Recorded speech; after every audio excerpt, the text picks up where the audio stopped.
What up, what up, what up, what up, what up, folks? Welcome to the Mikey G Podcast Experience, Jesse.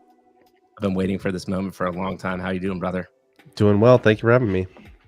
Well, don't lie. You're a little bit under the weather. That's how much I am a little bit under the weather. That's right. We're gonna make it through this.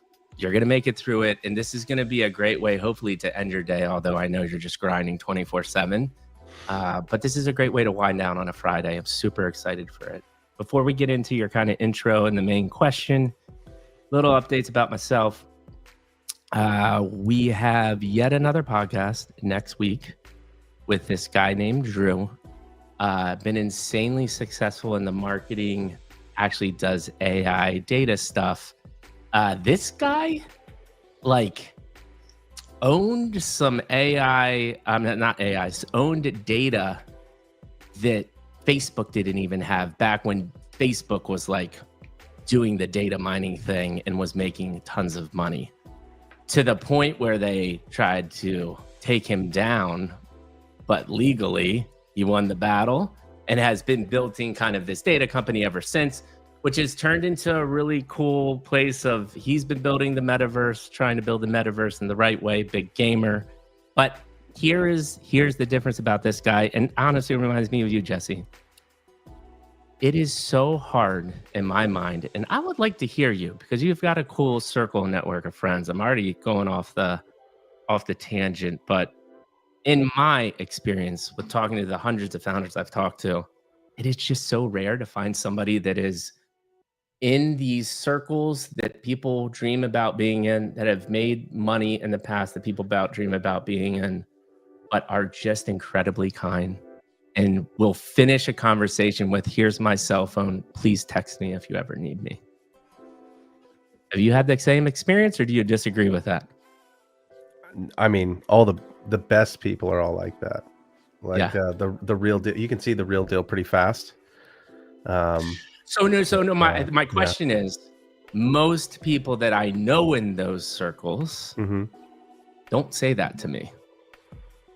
Do you feel that the people in those circles in general would say that to you?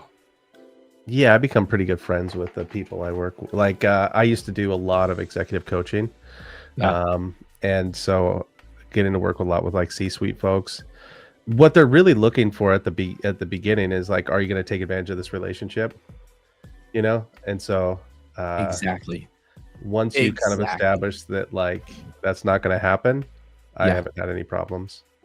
I remember I had a mentor one time, a guy named Ralph Winter. He produced all the X-Men movies and stuff, and he told me, I was just asking advice. I was young, and he told me, he's the only thing you ever remember whenever you meet somebody that you admire or something like that, remember the only thing you want from them is wisdom.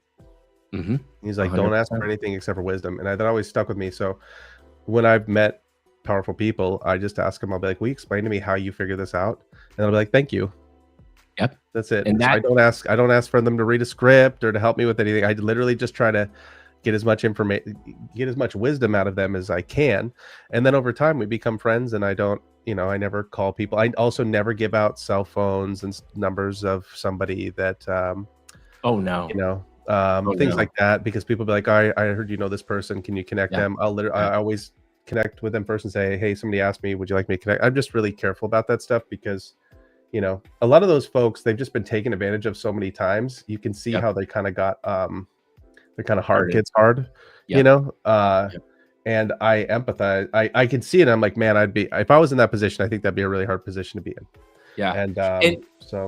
And that's actually an insight that I think that's a beautiful insight right there, which is you empathize with why some of these people could get hardened, because it absolutely is the case.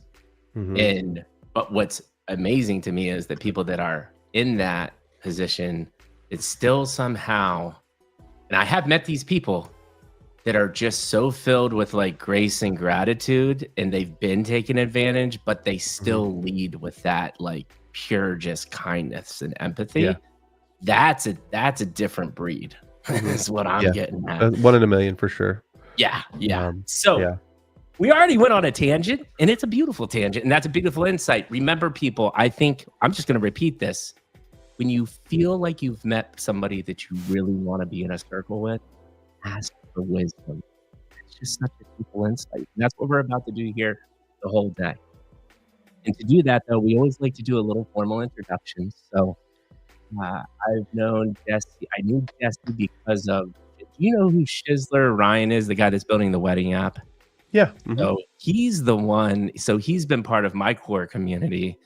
And he one day was like, dude, there's this guy named Mikey.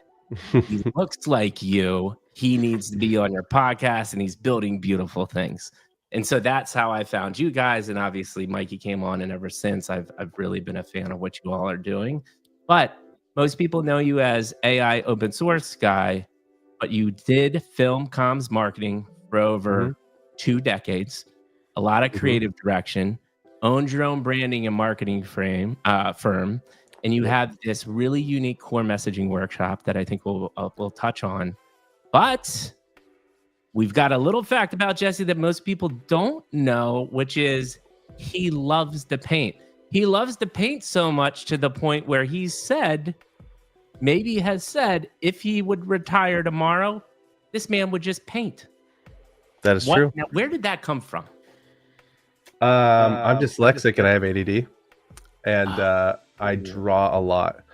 And so in class, like if you look at all my like papers and stuff from school, they all had doodles, and then I started developing kind of a style, because when I was drawing I could remember what they were saying, and if I wasn't drawing I couldn't remember what they were saying. I'd get bored. And so then I'll, just at some point I was like, I wonder if I could learn how to paint this, and then I started painting. But I'd like to take classes and things like that. But yeah, so that it was mostly just not being able to sit still. Yeah. No, that makes total sense. And there is something I'm not dyslexic, but I will say there's something about the doodling, and they've proven this out, right? Like I got deep into the design thinking world. I'm sure you know what that is. Yep. I actually had one of my kind of mentor, pseudo mentor. She taught at the D School at Stanford. And they're a real big advocate of writing down your notes and doodling, because it helps you retain information so much more, because there's visuals around that. And so I would do these like weird little blobs, and there would just be blobs attached to blobs, that it would just slowly take over my paper as I was writing notes. And I still think about that all the time. I don't know. It's just a weird anecdote. Beautiful intro already. So we're going to do this. We're already here, man. World famous Mikey G podcast experience question, which is, Jesse, how did you get the seat you're sitting in today? Please give me chapter 1, 2, and 3 for the audience that will listen to this in the future on the podcast. Chapter 1 is childhood. Prompting questions here. Parents, parental figures, did they have any things that are ingrained in your head today, whether it be work hard, be kind, pay it forward, entrepreneurship, that we'll talk about. Chapter 2, schooling, professional career, that we just kind of touched on. And then obviously chapter 3 is Web3. How did you find it quickly? What you're currently doing now with Think Agents, and what does the future look like? So let's start with chapter 1, wherever you want, man, and we will go from there. Yeah, I guess primarily grew up when I was really little on an army base. My dad was military, and went army and then NSA. So a lot of formative years around that. I mean, my dad worked a lot. I mean, he was NSA, so like he was literally all over the place. Super hard worker, super sharp. I spent a lot of time alone, I guess. Like, you know what I mean? Like I really liked kind of creating my own, stories and worlds and things like that. So I would say I spent most of my time kind of in my imagination. I'm sure that my sister and stuff would say that too, as I spent a lot of time like in my own mind. And I was obsessed with movies, like always obsessed with movies. That was like my favorite thing ever. And so one of my goals was to like make my first feature by the time I was 26 and stuff like that, which I did. I made my first feature when I was 26 with Chris Kattan and Fred Willard, and that was fun. And so like a lot of movies, a lot of comic books, stuff like that. It was stories in general. So you already said something very interesting, which is creativity. but alone in creativity, because for me, creativity comes from experiences, but it also can come from world creation. It can come from so many different forms. So in your experience, looking back, you obviously, and remember, this is all reflective, right? Not expecting you to understand this in the moment of the time. And what's going to happen over this conversation is I'm going to see little light bulb moments in your eyes, and it's going to be beautiful. You already did. It was reflecting about, oh, I was alone a lot. In those moments, looking back, what did creativity really mean to you back then? Because creativity is such an interesting topic on how people interpret it.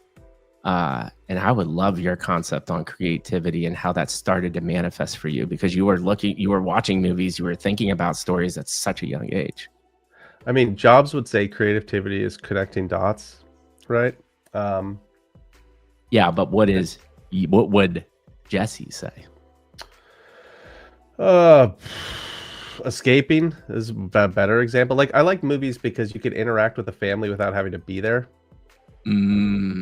Right, which I always found incredibly important. So you know, you can kind of read between the lines on that one as far as like, right, you know, my childhood. But what I loved about it is you could experience these things, but you didn't have to be in the room to experience them, right? Right. And highly visual person. So yeah, I mean, I could watch a movie and then, you know, I'd have it in my head and I could run it back and forth in my head. And then you could just disappear, you know what I mean? Like, you could just, it was just the ability for you to disappear completely. I mean, you know, like, I was way more locked in when I was a kid than I am now.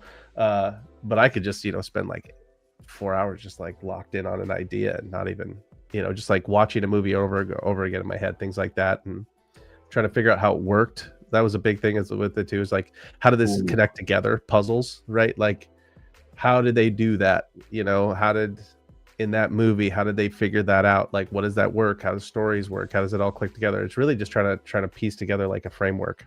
Yeah, and that's the question is, was it both there? Because there's kind of twofold things here. There's the storytelling, but then there's the whole visual technical part. So I'm assuming fascinated with both, or did you like one versus the other?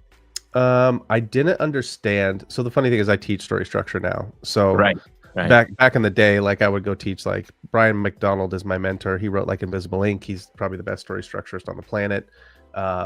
He was my business partner as well. So like, we would go to like Microsoft and teach story structure to executives. That was like one of the main things we did. So like, in like God of War, they thank Brian because he's the one that helped them figure out the story structure, and Pixar and all that kind of stuff. So like, that was kind of story structure became my bread and butter later on, and how I use story structure to build brands. So like, I did Seahawks and all sorts of stuff like that. When I was a kid, I didn't understand it was structure. I just understood that Hitchcock would say this. He'd be like, if I do this, the audience will feel this way. Right. And so when I was younger, I couldn't really say it was structure yet, because this is before, you know, Hero's Journey and all that kind of stuff. So I went through all of Joseph Campbell's stuff. It didn't really help me. It was way too convoluted and confusing. He used a bunch of coded language, like Crossing the Threshold, Return with Elixir, all this bullshit that I don't think you actually have to understand. So when I was a kid, I think I was trying to figure it out. And it takes me a long time to learn things too. Like, I am dyslexic. So like, I would have to read a page, you know, I'd read it, like, I don't really get it. I have to read it again, maybe read it 3 times. Like, it takes me a long time to get things, but once I get it, I got it, but it just takes me a long time. So I think that a lot of times I was trying to figure shit out. Like, so when I was a kid, there was no, like, they didn't know what to do with dyslexic children, right? It wasn't like a thing. And so you would be put in, like, I had to go to like special classes after school with like severely handicapped children, right? Where you'd be next to a kid who's like nonverbal, and you're sitting there going like, fuck, dude, I'm just not good at math. Like, you know what I mean? Like, and then, so like, a lot of my time, I think, was trying to figure out, like, how do I get out of this situation? I have to get so good at something. I'm gonna have to get so fucking good at something. You know what I mean? Because there's no outs for me. Interesting point and insight, though. And to your point, though, well, you said one thing that I want to talk before we get there, because that's a fascinating insight. The understanding the story.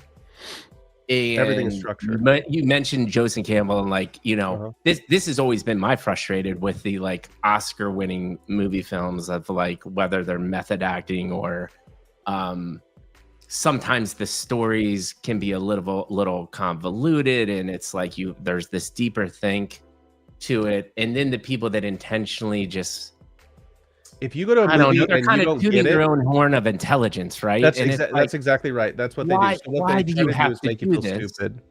Right. If you're really Like, good, don't you'll do that. understand it. Like if Right. you're really good, like Spielberg is insane. Like E.T., everybody can see it, everybody understands it, regardless of the level. That's what a true master explains. So like even like Einstein says, if you can't explain it to like a bunch of toddlers, you don't understand it. So what happened with film and stories in general is they got to the point where they're pretty much like, if you didn't understand the story, then you're stupid. It's like, no, you're just a bad filmmaker. You're just a bad storyteller, right? It's like one of two things are happening right now. One of them, you're putting the cognitive load on me because you're a fucking amateur. Right. That's what's happening, right? Like, whereas real storytellers understand the idea is to remove all the friction so that you can move information from one brain to another. And that can only happen if it's properly structured. Yeah. And so but when I was a kid, it was more about, what do I like? It's like, well, I like going super deep on this stuff, on the story stuff, and then trying to figure it out almost like a Rubik's Cube. But it took me a long time. I mean, it took me a long fucking time to figure it out. So the follow-up to story, though, and I'm interested in your comments here, which is explaining a story in a meaningful way that's easy to understand for a broad audience. That's one of them. Where do you put emotion into storytelling? Emotion is the byproduct. The goal is emotion. The goal is the emotion. Like, there's two masks in theater. One is laughing, one's crying. There's not a straight face for a reason, right? Like, if you're like, oh, it's a thinking person's movie, I'm like, oh, that's called a lecture. That's not the point of a story. Like, if you actually study what theater is, again, it's like laugh or cry. It's like the whole point. In fact, if you study really good people like Hitchcock, I have like Hitchcock's, is it in here? Yeah, like that's the Think Different campaign poster from Hitchcock. And he would always say, if I do this, the audience will feel this. Like, he understood that, like, if I put the camera here, if she does this, this is how this will make the audience feel. He understood it was constantly about understanding like how to move people emotionally. Right. Whereas now people usually hide behind being intellectual because they're too scared to say something that actually costs them something, which is usually an emotional based, like giving somebody something that Neil Gaiman says this. He says it's not worth writing if it doesn't feel like you're walking down the street naked. Right. Most people don't want to do that. So instead they hide behind intellect. You know what I'm saying? And so Tolkien says that stories sneak past the dragon of intellect. Like, the whole point is to get you to stop thinking and start feeling. Right. And the old school, you know, the Billy Wilders and those types of people just understood that. Now it's primarily either, you know, really weird, esoteric, random shit, or just really bad. I mean, like, there's a reason why people don't go to movies anymore. It's funny because, you know, we have 4 kids. And my kid, dude, I've directed movies and shit, right? And I'll be like, hey guys, you want to go to the movies? And they're like, no, we don't like movies. Yeah. and it's like, and so you can either look at it and say like, oh, there's something wrong with the kids, or they be like, no, they're tired of being lied to. They're tired of showing up at a movie and going like, God, why does every movie fucking suck? It sucks because because the people making them fucking suck. Oh my God. So why can we not make a good comedy anymore? Comedies just don't exist. It's absolutely here's a random question. What's the last good comedy in your mind that you've watched? Like, seriously. That is a really hard question, because if you said last good movie, last good comedy, like a good comedy movie. Dude, I go all the way back. Like, I'd have to go back to like Kingpin or something. I'd have to go like, I'm telling you, that's as far back. I think the first Hangover, I think, is about. You'd have to go really far back. Yeah. Why is that? I think there's a number of reasons. For you, like, they don't understand structure. Like everything to me is a structure problem now. So like, when I see something, I'll look at it and be like, it's a structure problem. In the same way, like an architect can walk in and be like, "You want to know why the house feels weird? Yeah, it's because the walls, because the hallways are too small and the ceilings are too short." And then and you'd be like, "Oh shit, I can see." It's like it's a structure problem. So like, when you read old directors, they talk about the audience. When you read directors now, they talk about themselves. So if you read like Truffaut or, like I said, Hitchcock or someone like that, they talk about, well, you know, the audience and others. You're directors now, and they just talk about, well, I've never seen a movie like this, or nobody's ever shot a movie backwards the whole way. And I'm like, who gives a shit? Yeah. Is it good? You know what I mean? It's like, I made dinner out of a pile of trash, and you're like, okay, but is it good? Do you want to eat it? Yeah. So they've kind of, the main thing is to keep the main thing, and they've forgotten the main thing, which is to make people feel something, to move people emotionally. And I'm also, what I would say too, is I believe stories are either medicine or poison. Right? And tell me about stories that are, stories are either medicine or poison. It's either, so for instance, I'll give you my definition of propaganda. I thought about propaganda a lot. So propaganda, my favorite definition of propaganda is a message that's beneficial to the speaker but not the listener. So like Joseph Goebbels, all that shit he was doing, that was propaganda. It was propping him and Hitler up, right? But it was a net negative to his audience. Yeah. See what I'm saying?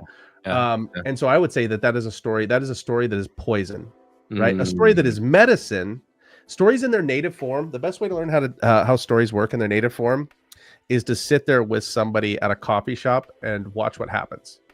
So all of a sudden you're watching these people and somebody's like, oh man, I lost my job and I don't know what I'm going to do and I'm fucked and whatever. And then their friend immediately goes to a story. They go in their head and they find medicine and they go like, I have medicine for you. And they go, you know what? I remember the first time I lost my job and I felt the exact same way. I thought it was the end of the world. But you know what I ended up happening is I ended up doing this happen and this happened. And it'd been the best thing ever happened to me. And I think the same thing's going to happen. They immediately grab a story, almost like a salve, right? That's medicine, and you give it to someone. So the original intent of the storyteller is, it was the same job. They're called griots in Africa. The griot's job, the storyteller, is to hold stories, and it's almost the same job as like a priest, a griot, a medicine man. They all had the same job, which was to give you a story that helps you heal. Yeah. Right. And so that's the job of a storyteller, is to literally help the person on the other side of you survive. So stories exist. This is all Brian McDonald stuff. So one of the first things when I met Brian, I was trying to figure out story structure, and first thing he asked me is like, what is a story? And I was like, oh dude, at that point I'd made 2 features, and it was embarrassing because I was like, oh dude, it's easy. Stories, they're I was like, fuck, I don't know. He's like, you can't define it. He's like, well then how do you know if you're doing it if you can't define it? And I was like, holy shit. So to this day, when I meet somebody, they'll tell me what they do, and I'm like, cool, can you define that for me? And if they can't, I know they're full of shit. Wow. So he goes, define a story for me at your current moment in time. So just what is a story? Story is the telling or retelling of a series of events leading to a conclusion, meaning it has a point. Ooh. Meaning it has a point. You ever heard a little kid tell a story and then you're like, I don't know what the point of this is, or you get confused? It's because they don't have a point. And if you know your point, then you reverse engineer from the beginning back to the beginning, right? Everything is leading to that conclusion. Now, why do stories exist is the thing that made me go, like, I'll tell you, when I met Brian, I was running an agency, and the agency was like 60 people or something. It was like, and I had all these people's healthcare and all this stuff, and I had to get really good at this stuff, because here's what would happen in the agency is I would do a campaign, and one campaign would do really well and the next campaign would be okay. And I was like, I need to figure out how craftsmanship really shines through consistency.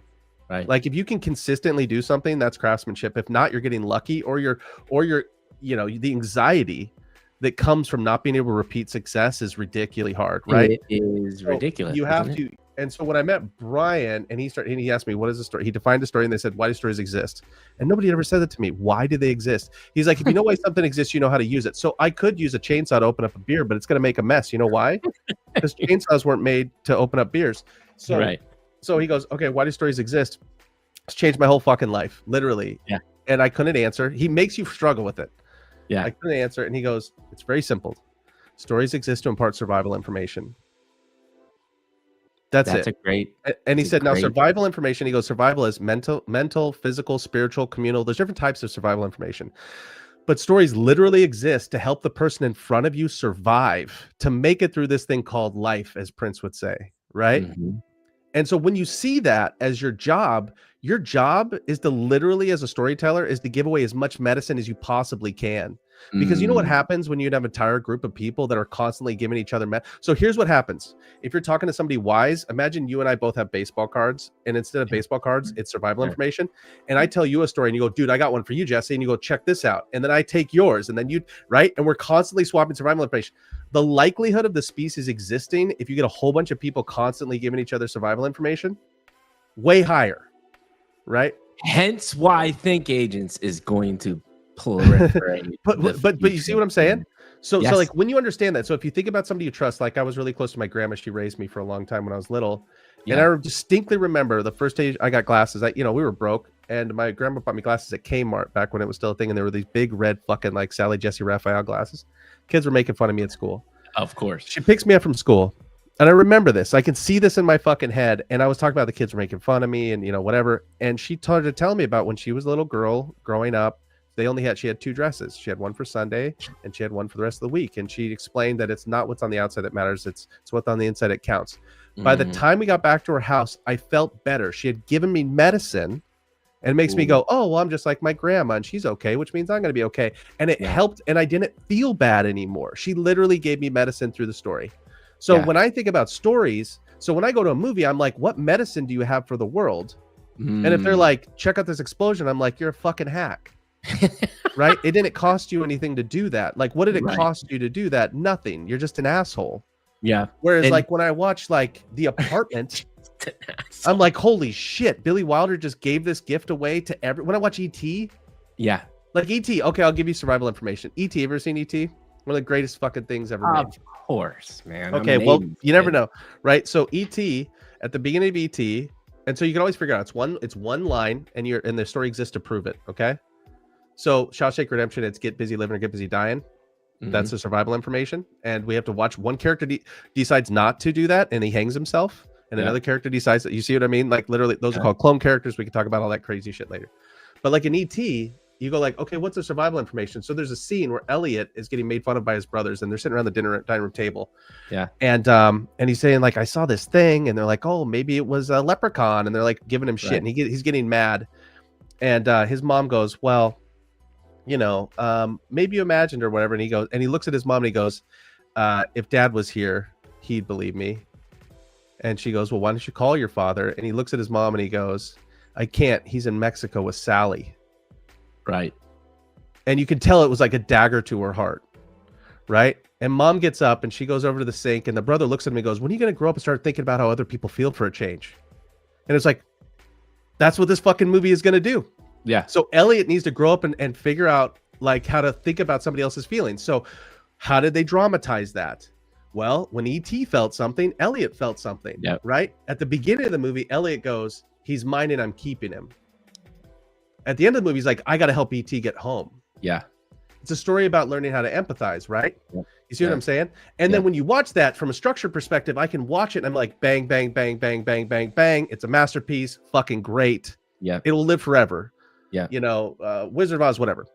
Now, when you go to movies, and I have friends at Pixar and places like that, and you ask them, I'll be like, what's it about? And they don't say a single thing, which is always, it's almost like in nature. It's like, what is that? It's like, well, that's an oak tree. If somebody says it's kind of an oak tree and it's kind of an elm, you'd be like, that's not a thing. If you say it's kind of about this and it's kind of about that, it's not about anything. Right? So like Toy Story 4 was a piece of shit. Right? So so all of a sudden it's like at the beginning, there's this character named Sporky who was literally made out of trash. And he keeps trying to go back into the trash, and Woody's like his dad, and he won't let him go back in the trash. And I was like, oh my god! I'm sitting there with my kids. I'm like, this movie's gonna be about how, this movie's gonna be about how you shouldn't let your kids throw their lives away. About a dad and his son, and there's this whole story, and he's like literally carrying him on his back through this scene on the road, and then all of a sudden he abandons his kid to go after Bo Peep, and I was like, what? This doesn't make sense. I'm like, land the fucking plane. So halfway through the movie, they switch from one story to the other. And then people go like, I don't know, I didn't resonate. It's because it didn't know what it was about. It was kind of about this. It was kind of about that. It's about a dad who abandons his kid. The Disney movies, the classics, are so classic. Yeah, they're all based off of old stories, and those old stories. So stories always return to their original shape.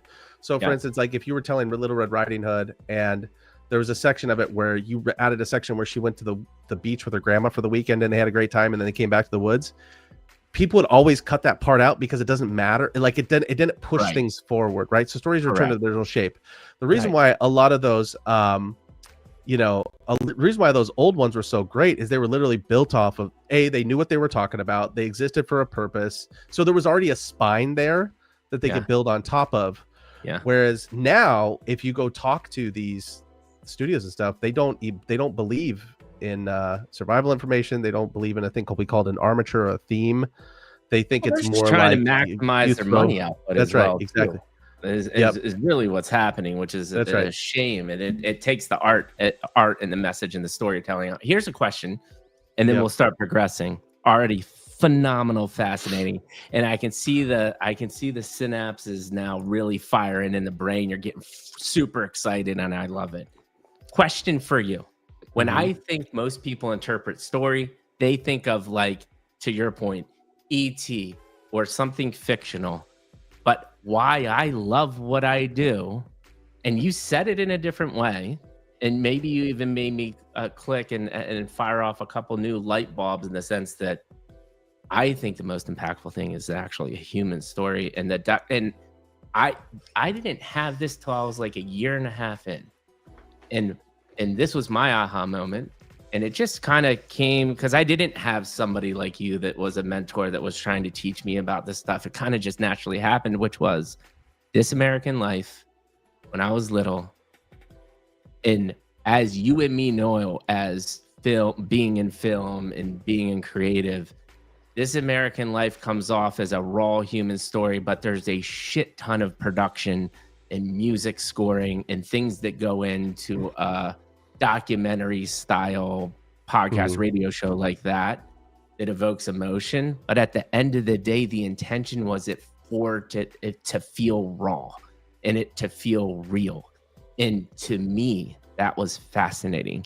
And part of the reason why I think I'm here today is because I think raw, unfiltered human stories like we're talking about right now are some of the most fascinating things that we have. What are your thoughts there? Agree, disagree? Because I know you've done documentaries as well. I've done a bunch of documentaries. I used to do a bunch of documentaries like for Xbox and stuff like that. And what I would say is story structure is the same. Like it's literally the same. So like when I do a documentary, I interview someone and I listen for their survival information and they'll be like, well, my grandma taught me that. I'd be like, what'd they teach you? And they'd be like, well, some things are more important than money. I'd be like, hey, explain to me, how'd she teach you that? And I would look for it. And once I found that, so it's true in kind of narrative storytelling, but it's also true in real life, right? Like if you can find a person's, so the what Brian would call it is the survival information. He would call it an armature. So like if you're building like a sculpture, he used to work in creature shops in the 80s where they would actually build make sculptures. And on the inside of a sculpture, there's like a little metal sculpture that all the clay hangs on top of. And without that, when it dries, it breaks and falls apart. So it's the skeleton. It's the thing that holds it together. So the survival information is the thing that holds it together. Is the thing that holds it together, and it's what gives it its strength. Okay. And so to me, it's like it doesn't matter what form the story takes, as long as there's the survival information there, it will work. So when you say like raw storytelling, I'm like, or human storytelling, the way that I would say that personally is, I think a story works if it's true. So and by true, it doesn't have to. By true, it doesn't mean it had to happen. Yes, agree. So like I can tell you a story about a dragon. Yep. And if it has true survival information in it about facing your fears or something like that, like Jaws, in order to overcome your fears, you have to face them. That would be the survival information, right? 100%. So you have Sheriff Brody who lives on a fucking island and is scared of water. It's like, you know what I mean? You dramatize it. And so what I would say about the raw storytelling is like, I think that's more of like the clothes the story wears. Right. But if it resonates, it's because it's true. Yep. Right. Yep. And so for me, I could be hanging out and somebody tells me a story of the coffee and I'll be like, that's the most profound thing I've ever heard. It doesn't have to be on a screen or on a stage or whatever. But I will say the stuff that works always is if it's true. Yes, I agree. Right? And I got a prime example. I was part of this phenomenon, which was Geico advertising. And literally, we sat in the creative rooms and we had a very simple strategy, which was disrupt a mundane category with humor, because what's true is everybody likes to laugh. Mm-hmm. You need to tell people they're going to save money, because the name of the game when it comes to spend advertising, that's the survival information. Right. And so you shopped 3 car insurance companies on average. And if your brand recognition or your brand is not in those 3 companies, you will lose the game, literally mathematically. Right. Mm-hmm. Yeah. But like then, for me, it's all the same, Mike. It's all the same. So like for me, I'd go like literally when I was doing branding, I'd be like, how does this company help someone survive physically, emotionally, spiritually, communally, financially? 100%. And if you're like financially, I'd be like, cool. Now how do I dramatize that? And you're like, dude, let's make it funny. I was like, sure. As long as we realize, don't forget what your survival information is. Yep. Yeah. And with the CTA. It was pounded time and time again. 15 minutes could save you 15% or more in car insurance. It was that. Yep. And you would get the new hats that would come in. And this is why my CMO was just such a brilliant guy. They would be like, we need to change that. And he's like, guys, we have spent billions of dollars, because the mathematician guys would come in and say, we actually can save you more than 15%. It's actually 40%. And that's more enticing to the customer. And we were all like, no, it does not matter. What matters is we spent billions of dollars on this brand. It is recognizable, and you still get the same message. You can save money shopping with Geico. That is the truth that we are trying to tell you. Yeah. And then the only other thing now dramatize it was the funny, like we know humor was entertainment, because this is also a form of entertainment. But that entertainment was always, again, formulated around a universal truth. Because that is like universal truths with humor is entertaining. But people nowadays, all the old school guys, man. Yeah, that's right. But all the old timers, Claude Hopkins, Lee Clow, Ogilvy, Bill Bernbach, all of them would say the same fucking thing, which the goal was to find the truth and to bring it forward, or find the truth and dramatize it. Yeah. What people do now is they think it's truth plus. So like, I know we got to tell the truth, but it's got to be entertaining or whatever. It's like, dude, just tell the fucking truth. Like, be the mailman. Just deliver the fucking mail. You know what I'm saying? And so that's why Seinfeld, man. I mean, it was so practical. I'm more of a Frasier guy myself, but that's a story structure problem. Oh, right. But I will say that like the core belief behind everything I did at the agency is the truth is enough.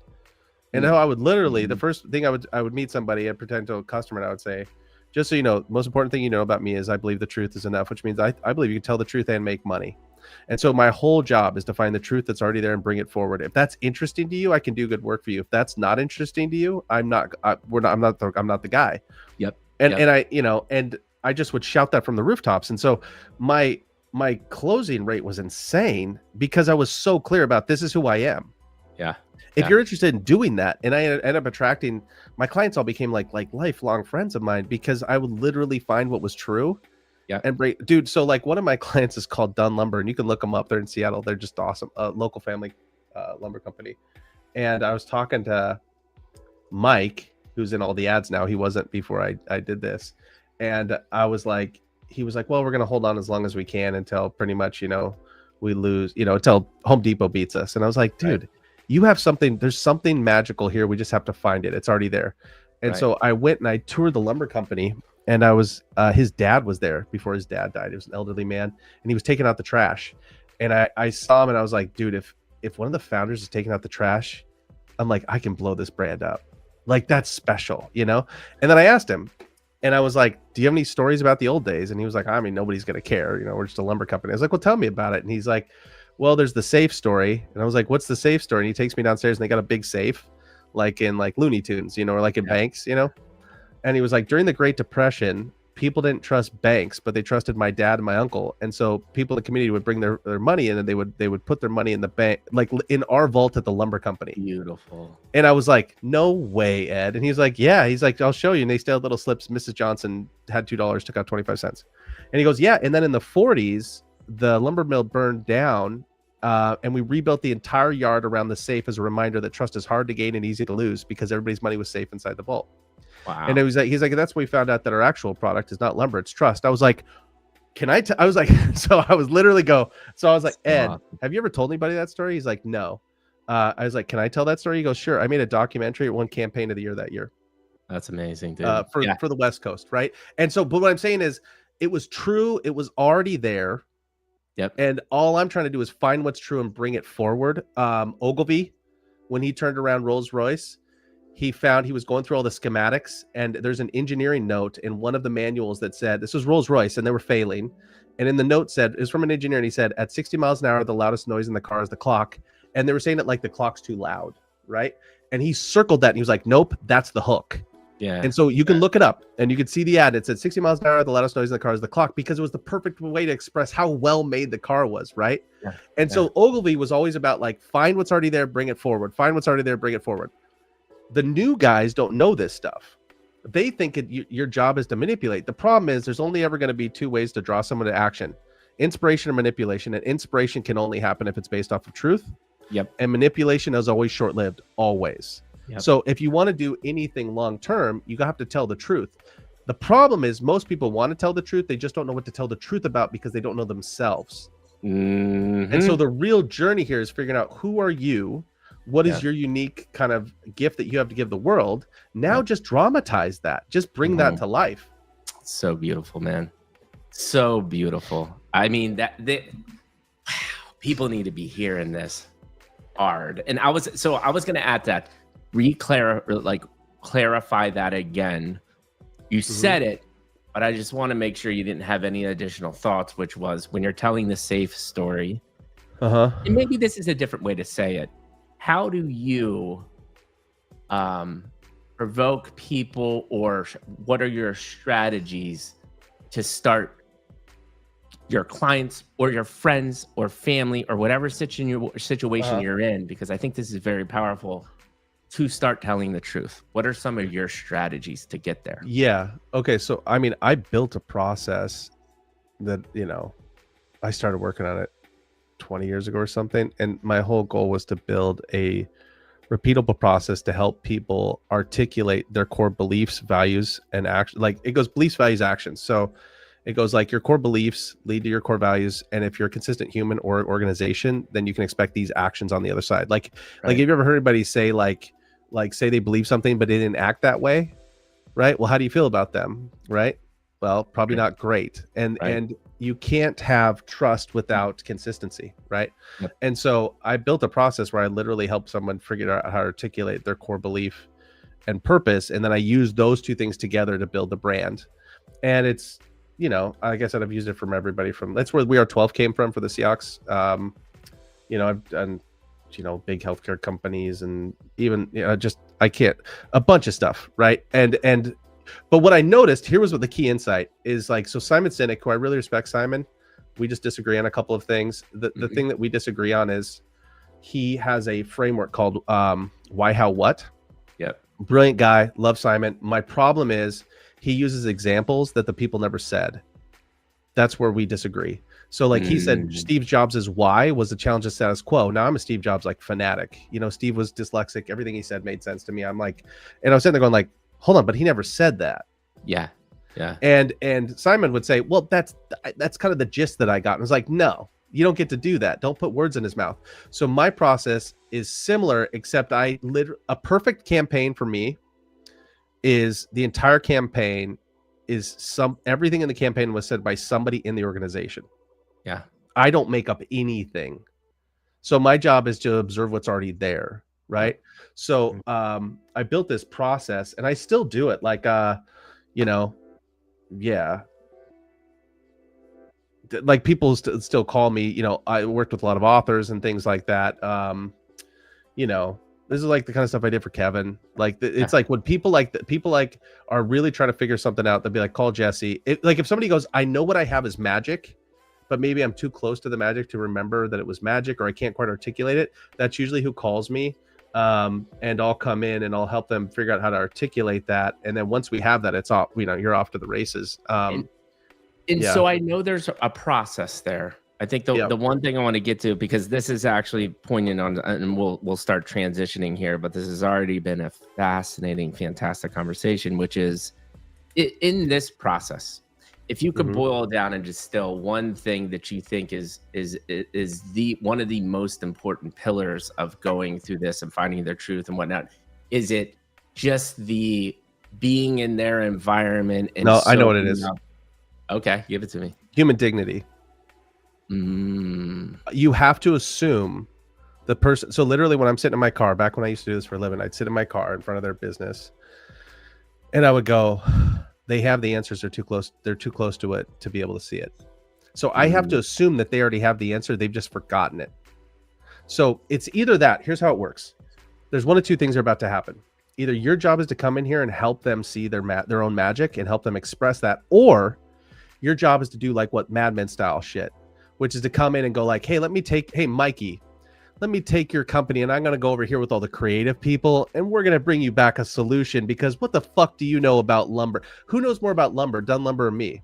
yeah, Who knows more about the Seahawks, them or me? Who knows more about United Healthcare, them or me? Who knows more about Zillow, them or me? Who knows more yeah, about go yeah, on and on with all my clients? yeah. And so I literally start there and I was like, I was working on the new corporate. The last thing I did before I sold the agency is I worked on the new corporate narrative for Zillow. And I'm just like, it's already here. They're just too close to see it. Yeah. So I go into it assuming the person in front of me has value, dignity, and worth. Mm, Assuming that. yeah. If I didn't assume that, then it becomes down to, let me show you how smart I am. Right? And that's not the point. I'm in the service industry. My job is to literally serve the person in front of me. So shouldn't that start with human dignity? Yeah. Right. Dude, it's literally what I do, just in a different way. That's right. When you and- talked about what you do, I was like, yeah, dude, I know exactly what you do, Mike. It makes perfect sense to me. Yeah, and you know, I didn't. What this is what's crazy is we all get in our own different way, right? But when I was at Geico, I don't think I really knew what I was doing, but I was doing it. Mhm. Yeah. Yeah. Because But you before know I why? could, yeah, that's right. Why? You know why? Because it was wrapped in Mad Men. I just was fortunate enough to get into a Mad Men situation Mhm. because it was wild, as you know. Yep. When you High stakes. are less than 100 people and you have a $2.5 billion budget, Yeah, and you got to hit you are dingers. you are in charge of that brand, Mhm. things happen and That's right. egos start percolating and That's you have right. access to these things, right? But I Mhm. lucked out that my CMO and the brand that had been cultivated was formulated around all of the things that we just talked about. But then on Yeah. top, then I had to go through, and this is where we'll transition to your stories. I went through a near-death experience for that. It was like this thing that I had experienced came out to me and it all made sense. And then I was like, oh, this experience is actually translated into what I think my superpower is and how I can help make the world a better place. And when Hmm. you get there, beautiful things happen. You had done that in the same way, but just in your own different process. Sure. And Mhm. and I think what you said before we kind of went off on this storytelling tangent, which was beautiful, is you're sitting in the next to somebody because you're dyslexic. You're Mhm. sitting somebody that's basically a mute, and you're like, I need to get out of this situation. That's And right. Yep. so that's No what one's coming to starts save me. progressing as you're reflecting on into your career. So let's take that thought and Mhm. move forward. Sure. In what way? Wherever In way what you way? want to Fuck. go. As much as you Um, want to share, and well, I never want you to feel uncomfortable. But I think the reason why I go back there is there's 100% millions of people that can relate to that thought. And I think you telling your story of how you were there and progressed into, remember, all of these amazing things that you've done. The medicine is hope, man. You're telling your yeah. story of Okay. hope. So I can tell you, like, at the time, I thought I was really lucky. I would say Okay. now I had a tremendous amount of grace. That's how I would Mm. reframe it. So I wanted to make films and get into films. This is fast forward a little bit from there, Yeah. but you know, we didn't have, like, when I was a kid, the only camera we had was like the ones that looked like ice cream sandwiches. Yeah. And you'd open up the back and you'd like put in the thing and you'd slam it. You know what I mean? It's like we didn't even have a fucking. And I was at a concert one time for a band called Phantom Planet. And Jason was the drummer. My friend was like, dude, I just met this guy. He's doing all the visuals for this show. And he was like, I told him you're a filmmaker and that you like want to make movies too. And he was like, oh, you should come talk to him. And I was like, what the fuck, dude? And my buddy Sam did that. And I was like, I don't have anything to say to him. I've never shot anything before or whatever. Right. And he was like, just go talk to him. And I met him. His name is John Dix. And then I found out that he was Sublime's video guy and he was Radiohead's video guy. And he was 07 and, you know, all Band of Horses, all sorts of shit. And I was like, dude, I'm just like a freshman in college and I'm, you know, I would love to just come and like move boxes. I'll just help load in, load out. I just want to be around, you know? And he was like, okay. And I gave him my email and he emailed me. He was like, hey, if you want to come to a show. And I was like, I'll fucking see you tomorrow. Right. Amazing. And so I went to the show and one of his filmmakers didn't show up. And he was like, oh, you're a filmmaker, right? He's like, you can run this camera. Now keep in mind, this is at like a shitty club in Seattle called the Underground. And it was probably like a know nothing band. And he was, you know, all the other guys there running cameras. It's because you would get like drink tickets. Pretty much, you got paid with like 5 drink tickets or whatever. Yep. And I'm like hungry, so I'm constantly looking for shots and fucking, you know. I also was cool that I was just had a camera, right? Yeah. And at the end of the show, like a good camera, right? Yeah, it was awesome. And at the end of the show, he was like, "You can shoot for me whenever you want." And I was like, "I'll see you tomorrow." And John and I was like this with John for the next. I think it was probably only 4 or 5 shows later. I know now that John was a drug addict at the time and he was going to get fucked up. Right. But he was like, hey man, do you know how to use a switcher? So back in the day, you'd have almost like you'd see in like a TV broadcast booth where you'd like go camera A, camera B, and you would have a headset and you'd literally be talking to them, right? All this stuff is programmed now. And he was like, dude, I think you can direct. And I was like, okay. And he showed me how to use it and he left. Again, now I know he was addicted to heroin at the time and he was going to get fucked up. But at the time I was like, John, trust me to run this show, you know, for MXPX or whatever. And then he came back later on and he was like, dude, I talked to this is at the Underground in Seattle. And he was like, I had talked to the owner. He said the show went good. He's like, you're now the director. I'm the producer. And then I started directing all the shows. And so we just directed a fuck ton of shows. And so I got to direct, you know, a lot of the biggest bands in the world. And, you know, I would just the live part, just like cutting the live shows, you know? Right. And then went from there to Red Bull. There was this really cool thing called the Red Bull Music Academy, where they would bring in like the top DJs in the world to like a city. And they would like pair them up with like, you know, like Questlove. And they'd pair them up with like, you know, the songwriter, you know, Marvin Gaye songwriter stuff. And I got to shoot that. I became the media director there. And that's when I started learning how kind of the marketing stuff worked at the same time. That's when I started going from being less of a media director to more of a creative director. I was 23. Right. And that was super cool. And because that's also where I learned about guerrilla marketing. That's when I started. So Red Bull back in the day was just absolutely the best at great company.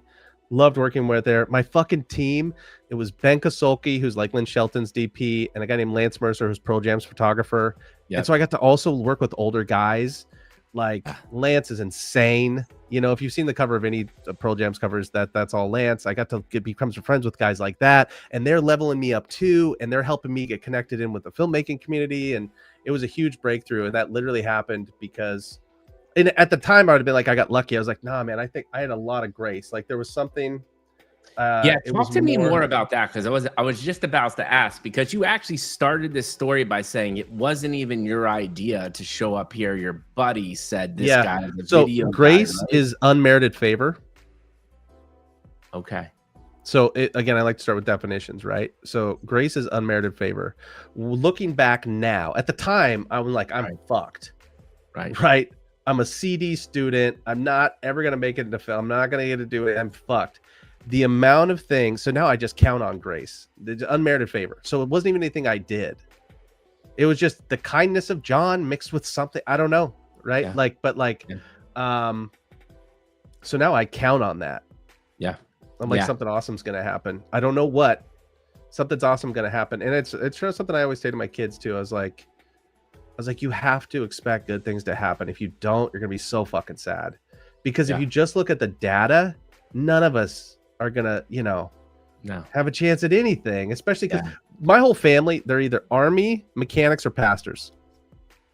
So like nobody in my family was like Uncle John, he's the filmmaker, and Aunt Susie's a millionaire. None of that shit. They're all like in Eugene, working on like RVs and shit. So it's not like nobody had ever made it in my family. So like it wasn't something you thought was possible, to like actually make your living doing art in some way, or doing something creative in some way. I started my own agency because I couldn't get a job at an agency. At least I didn't think I could. I could have, but I never worked at a fucking agency until I started one. I'd never been on the set of a movie until I directed one. Do you see synergy between unmerited favor and superpower / passions, is how I like to call it? Do you think they just eventually kind of align? Like you have these moments of grace from people, and they are inherently aligned with what I think, like this, right?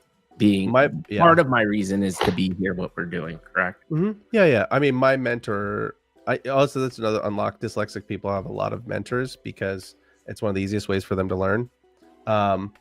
So one of my mentors, Brian McDonald, he always says it this way. He'd say water seeks its own level. And I think there's some truth to that. And so there was a point when I was younger, like when I was working with like Ben shot all of Lynn's movies, and he's awesome. And, he'd won the Spirit Award and all this stuff. And like Lance was, a rock and roll legend. And I remember being like feeling so intimidated because I was like directing them. Yeah. Right. And I remember at some point, I think it was Lance. He was super fucking cool to me, man. And, I'm 22, 23, whatever. And he's at that time, he's got to be in his 30s and maybe older. And he was like, "You're good, dude. It's all good. Like, don't because I would cut myself down. I'd be like, well, I don't even know how I got here. And like, whatever. And he'd be like, stop doing that, And so at some point, so I think there's some of the water seeks its own level. Yeah. Where like, when I was younger, I thought I was stupid. Now I know I'm not. I'm a fucking badass. I know that beyond a shadow of a doubt. Like, I don't even flinch anymore. I'm just like, my kids make fun of me because I'll just be like, oh, I'm the fucking man. Like, but it's because it took me a long time to get there, right? But now I'm just like, yeah, fuck. What do you want to do? I know I can figure that shit out. Yeah. But I do think there was a level, at least for me, that's very clear that I got opportunities, like impossible opportunities, just dropped out of the fucking sky for me. And I didn't do it. I didn't spend, I wasn't in line at 5 a.m. to try to meet I didn't do all the stuff you'd read in the books about like being ready. I would just like incredibly, people were just incredibly gracious. And I would say too, and I'm friends with all of them still. Like I'm literally friends with like if John called me right now, Radiohead's guy, he was like, dude, I need your help. I'd be like, I gotta go. Like we're all, that is one thing I will say that I'm really proud of, is I don't forget my mentors. There's a point where a lot of people, they have a thing called kill the mentor, which is stupid. But I think it's like an evolution thing where they hit a point with one of their mentors where they're like, oh, I've outgrown you or whatever. It's like, I don't feel that at all about any of my mentors. I'm like, stupid. I rely on them a lot. To help me see around corners. I think this is like a very selfish way of people interpreting the concept of like, you need to continue to evolve, learn, and stretch yourself and grow. But like, that's destroying part of the beautiful thing about a mentor. Which makes so they're going to spend their time with you to like, so for, again, the way that I view stories is I'm always trying to find the wisest person in the room, and I'm trying to get as many of the cards out of their hands as I can, out of their hands and into my hands.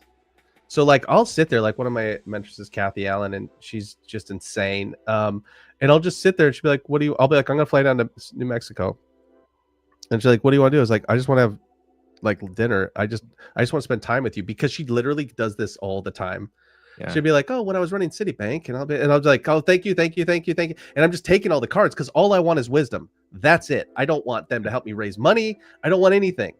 I literally just help me survive emotionally, physically, spiritually, communally. Just help me survive.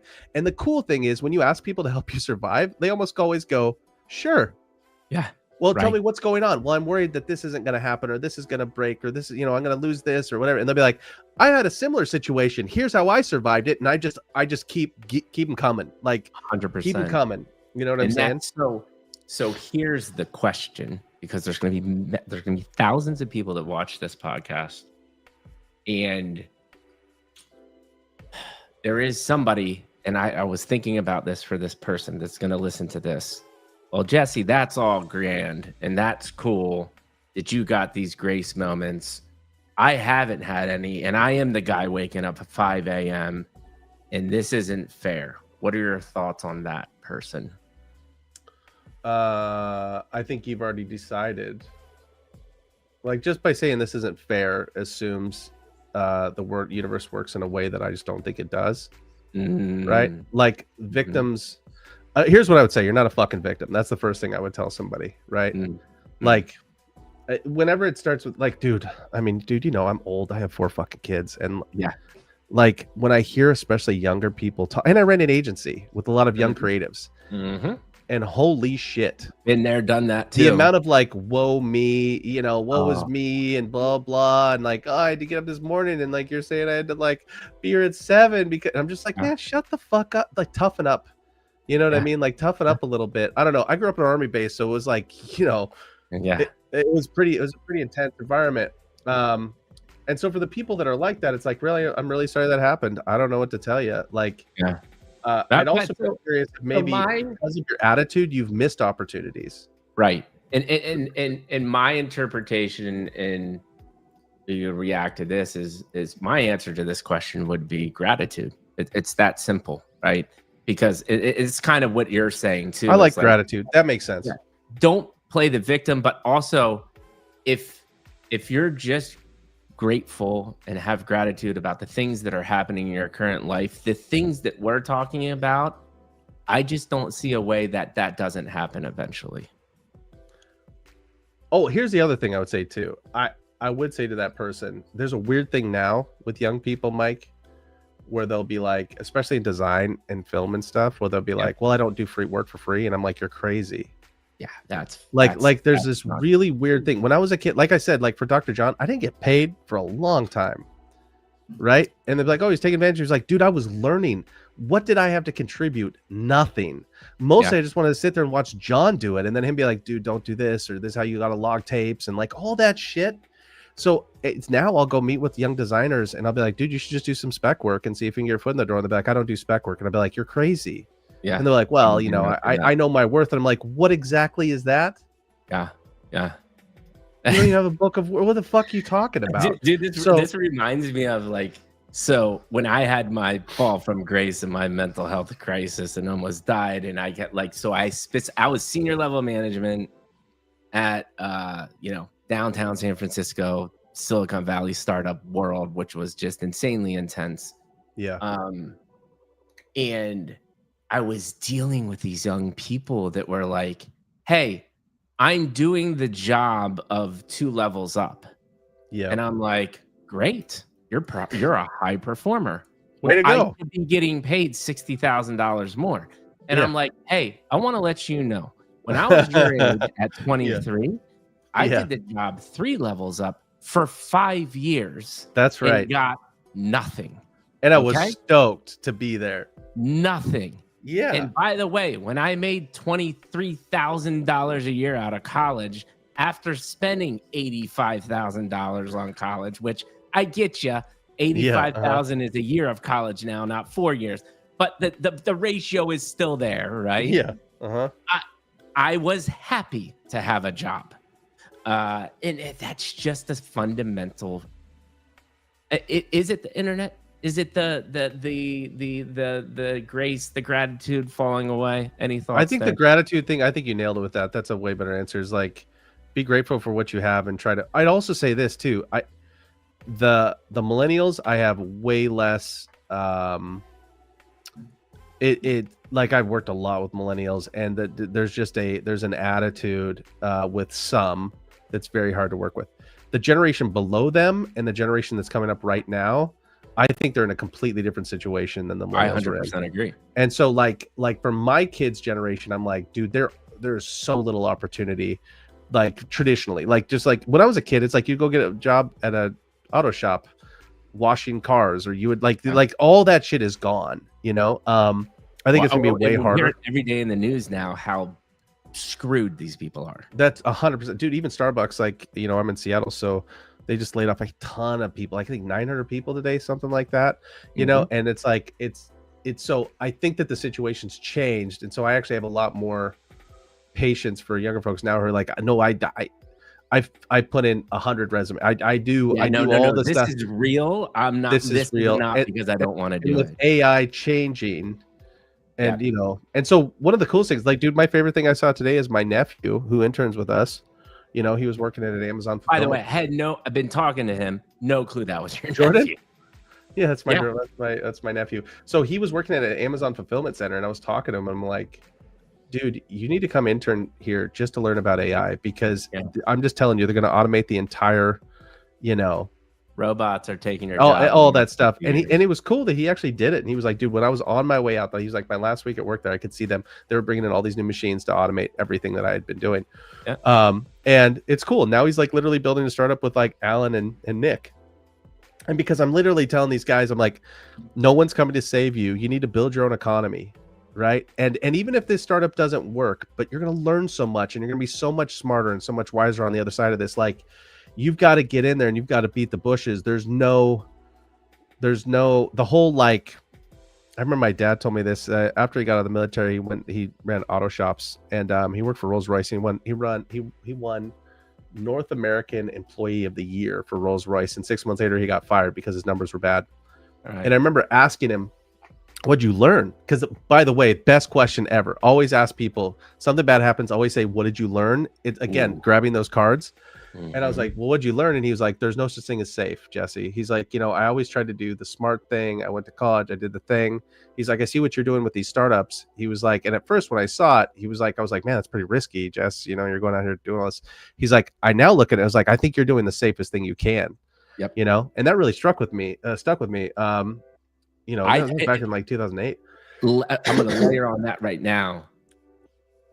That couldn't be more poignant at this moment in time. The riskiest thing that you could do, and I think about this a lot. I still have full-time corporate job, right? But I've created side hustles intentionally, and I keep the full-time corporate job because it still gives me income and it's flexibility. Not a bad idea. Why would I quit that if I have that option, right? Yep. But I look at, dude, 90% of the people that work at this big company, they have no clue, and they are just banking on this. And I think to myself, and I even tell some of them, and these people physically don't understand this concept, that the riskiest thing that you can do is be 100% thinking this job is a thing. That's right. And so so at my agency, and I won't get into all the details here because I want to be careful with other people's information. Of course. You know, I had partners. I took on partners as I went, just hardworking people that did a good job. And I hit a point where I would teach classes on Fridays. So on Fridays, I would always teach classes. We'd either teach story structure or I would teach like technology stuff. And I was telling everybody, I'm like, this AI thing, it's not going anywhere. ChatGPT, so this is about 3 some odd years ago. So ChatGPT was about to come out, and I was like, this is going to fundamentally change everything. And we either need to stop what we're doing right now and retool the entire company around how to be AI forward. And then ChatGPT came out, and I was like, this right here, this was because it came out 3 years ago. I was like, this right here, if we don't go all in on this right now, then one of two things have to happen. Either we stop what we're doing, change everything, or you buy me out. And they're like, what are you talking about? This was like coming out of COVID too. So they're like, everything will go back to normal after COVID. And I was like, no, it's not. Right. One of the things that I've gotten good at is spotting trends. Right. Over the years. And I'm just like, no, this is unlike anything we've ever seen. It's like, this is nothing like you don't know what you're talking about. And I'm just letting you know that I don't want to be attached to a traditional agency, even one that I built by my fucking self. Like, Right. I mean, I founded the agency with Mike, actually. So me and Mike and Johnny and some friends founded it and built it up. But it was so clear to me that, you know, I mean, we were charging $180 an hour for copywriting. Yeah, like that I can go. That's get a never going to copywriter happen for again. $10. Yeah, never going to happen again. And in Emod's new book, which I highly recommend, it's called The Last Economy. Oh, bro, I've read that twice already. By the way, yeah, exactly. He's so good. So like Emod, it's cool because Emod, the physics and the mathematics that he does, unbelievable. He does math in there, like, and so it's cool because Emod actually really likes what we're doing too. And so we've been watching his stuff. So when he dropped that book, it was like Mike literally said it to me at like 9 o'clock at night one night, and I was like, I was up late because I was like, what the fuck? You know, and in there he says that, you know, a typical writer in America, I think, was $35 an hour. And he was like, and now he can get that same level of writing, if not better, for it was 0.002 of 1 cent. Yeah. And it was the cost of electricity. And I was like, so 3 years ago, I didn't realize it was gonna be that stark. Honestly, I thought it would take longer. But that's when I sold my agency, as I was like, I'm out. Either you have to stop what we're doing. It's almost like we're selling horse and buggies and you see the first car come by and you either go like, do you think there's going to be more of those? Yeah. Because if you do, you might want to rethink this entire thing, you know? Yeah. And that was things that was the end of that. In that book that really stuck with me was one, when he talks about the evolution of the printing press, and it took 50 years to make that change. Yeah. And then you also start thinking about humans lived for thousands of years and didn't see any change. Thousands, man. And it just keeps getting shorter and shorter. In the last 2 years, we've seen unbelievable change. So just that concept of how condensed this is was like mind-blowing. But then he talks about the concept of, and I knew this, but he does a very good job of visualizing and like putting it in terms that are easily more digestible, which was, the CEO wants to make a water bottle in South America because there's a business opportunity. And it's the oh shit moment for the CEO where human labor is a negative cost. That's to right. running a business because AI can do it. It actually all. hurts you. It hurts you because the human is taking too long to make a decision. That's right. That is, and what people, one, they don't even understand that concept. You try to tell them that concept, they still don't. No, it's a net negative. It's a net negative. So even the concept of net negative, a human being net negative, that concept alone, there are 80% of the people in this country couldn't even wrap their head around that idea. But then you layer on, that's probably happening in 3 years or less. That's right. 1,000 days is what Emod would say. 3 years. And ultimately, what I love, he said it really well. And I think a different interview, he just said, well, it's really simple. Are you going to hire a human or a GPU? And by the way, GPUs are tax deductible. Yeah. And by the way, they work 24/7. Yeah. And they cost whatever. I think he even said in another interview, he was talking about robotics. And he said that the cost of running a robot is about $1.50 a day in electricity. Right. And you're like, well, how are you going to compete with that? Well, and then he layers on. They don't eat. They don't take bathroom breaks. Right. They don't have emotions. They don't have opinions. Yeah. And they do the same thing 100% of the time. Yeah. And they get smarter every day. Bro, it's just mind-blowing. So yeah, so that's what I saw that, and luckily Mike had been working in AI for a while, and we had talked about, I wanted to build out. I was tired of seeing, and so I sold the agency. I was like, well, what am I going to do next? And I loved NFTs and I loved the communities, and I was like, man, I'm tired of all this grifting and bullshit. Nobody keeps track of all these rug pulls. So we started a thing called Alfie, which was literally like Wikipedia, where you could just keep track of every NFT project along with who founded them, almost like on IMDb, where you could check and see, oh, this person just founded this new one, but they had already rugged 4 people, and literally the community would come and update and stuff, right? I wish I would have known you back then, man. I'm so bitter, but we know each other now, so it's fine. Yeah, and so we were doing that, and Mike and I were talking about what's the one thing we'd want to do if we could do anything, because Mike would have been running an incubator before that for Will, and it was like, dude, as soon as Llama came out, Mike pretty much was like, dude, it's possible. It's actually possible. Like, you could actually run this stuff locally and you could actually have independent AI. And it was like, holy shit, if that's possible. Because at the same time that I'm realizing what's about to happen with AI, I'm also realizing, because like Edward Bernays is like my arch nemesis. I fucking hate, Edward Bernays. He wrote Engineering Public Consent. He wrote like the book Propaganda, the one that Joseph Goebbels used to build the Third Reich, blah blah blah. Fascinating documentary. If you haven't seen Century of Self, you should absolutely watch it. It's a free documentary on BBC or on YouTube. It's called Century of Self. Watch it.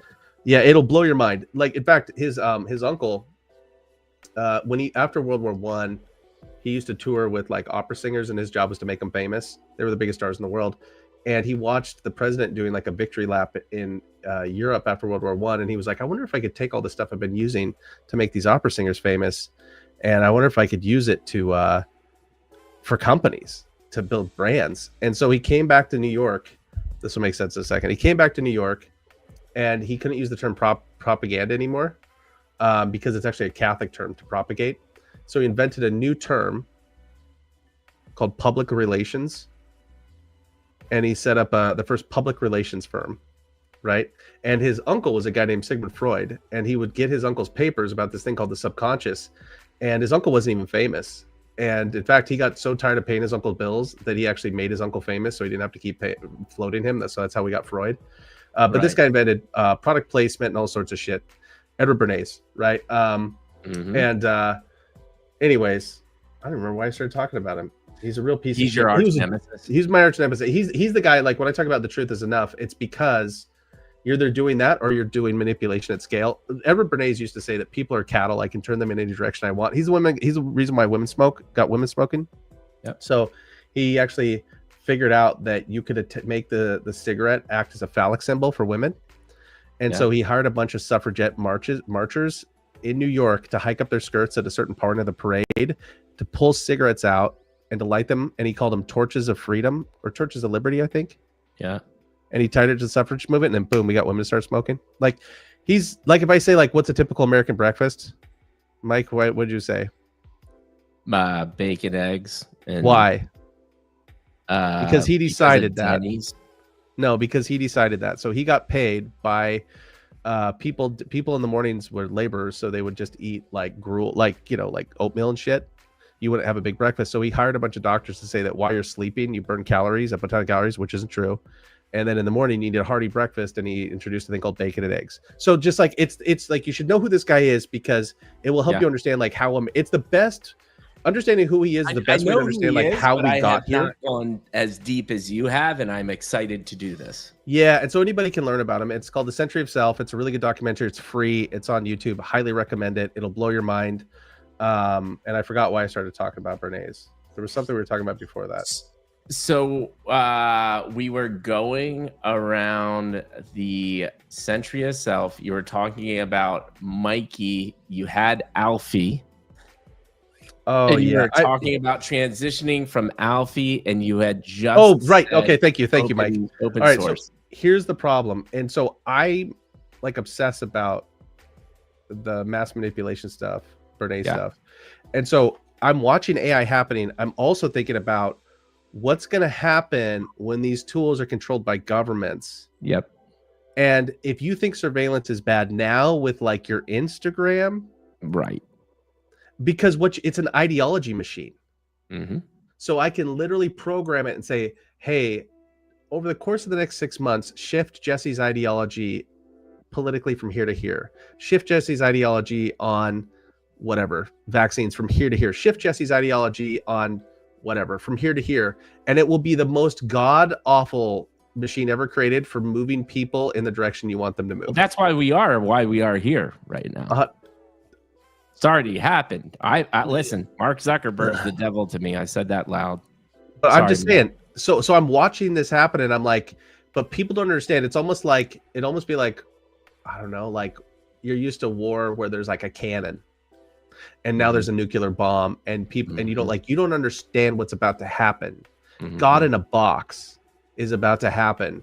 And so we would have these conversations, and it was like, if we don't get to the point where you could custody your own data and you get to pick the ideology of kind of the God you work with on a daily basis, 100%, we are going to end up in the weirdest dystopian future, you know. And so people like even now, I mean, the other day somebody asked me and Mike about what we were building. I was like, I don't even care if we win, even if we just get somebody in the community that figures it out and they win, great. But like that's the whole point, right? Somebody's got to figure out how to do this in a way that you get to keep your information private, all your conversations private on your own devices. If that doesn't happen, we will be batteries in a machine. And your brain, it's literally, you won't have the ability to think for yourself. Like in a world that's incredibly hard to do, it will become the ideology machine in the way that, you know, we look at like newspapers and media and how powerful they were. Nothing compared to this. This is the thing that you use every day at work. This is the thing that you ask and say, hey, my kid has a temperature. Should I take him to the doctors? This will be the everything always on exocortex. Yeah. And if it now, even like this shit last week where they're talking about putting ads into the free version of OpenAI, it's like, brought to you by Nestle Quick, brought to you by fucking Kia, you know, like your next ideology brought to you by Samsung. You know what I'm saying? And I just look at that and I was like, God, that's a really bad world. And so Mike had some exits. I exited my company. For that, like, I think their new device literally is just going to be a microphone. That's exactly right. And by the way, everything is being cached and everything can literally be used against you in court. So that kind of sent us down this. So for the last 2.5 years, that's what we started working on. Think was like, is there a way? We started trying to figure out how to prove inference because you need a clean inference. And all of a sudden we realized like, that's not the big issue. The bigger issue is you have to be able to build and run your own AI locally and privately. And so that's how we ended up here. You know, and it's also like the core belief, which is how I work. I figure out the survival information is you need to think for yourself. And so then I turn that into Johnny turned that into a logo and the campaign and start building a company. And I think to layer on, this is where I really started tooting the horn. All the things we're working on together as a community is when you layer on. So Think as a company is trying to make this infrastructure available. But when you layer on the community asset, and by the way, when I got into Web3, that was it for me. I actually suck at investing. I hate investing. I don't even really like crypto. I don't like looking at the stock market, any of that stuff. But it took me 3 nanoseconds when I said, wait a second. So these things are on the blockchain and they're attached to a community. Yeah, it's crazy. You're right. I actually would love your take on this before it's the atomic network, dude. It's insane, but this was, I actually had this thought before I found Web3. I was like, what Red Bull did was amazing because they created a culture out of a brand. And I thought that was so powerful. Yeah. And I was like, Red Bull gives you wings. And Red Bull is associated with extreme sports and associated with a type of just community and culture. And it was when magic, I saw dude. NFTs, I was like, this is it. I'm here for the rest of my life. I'm going to unlock how to figure out how to build communities.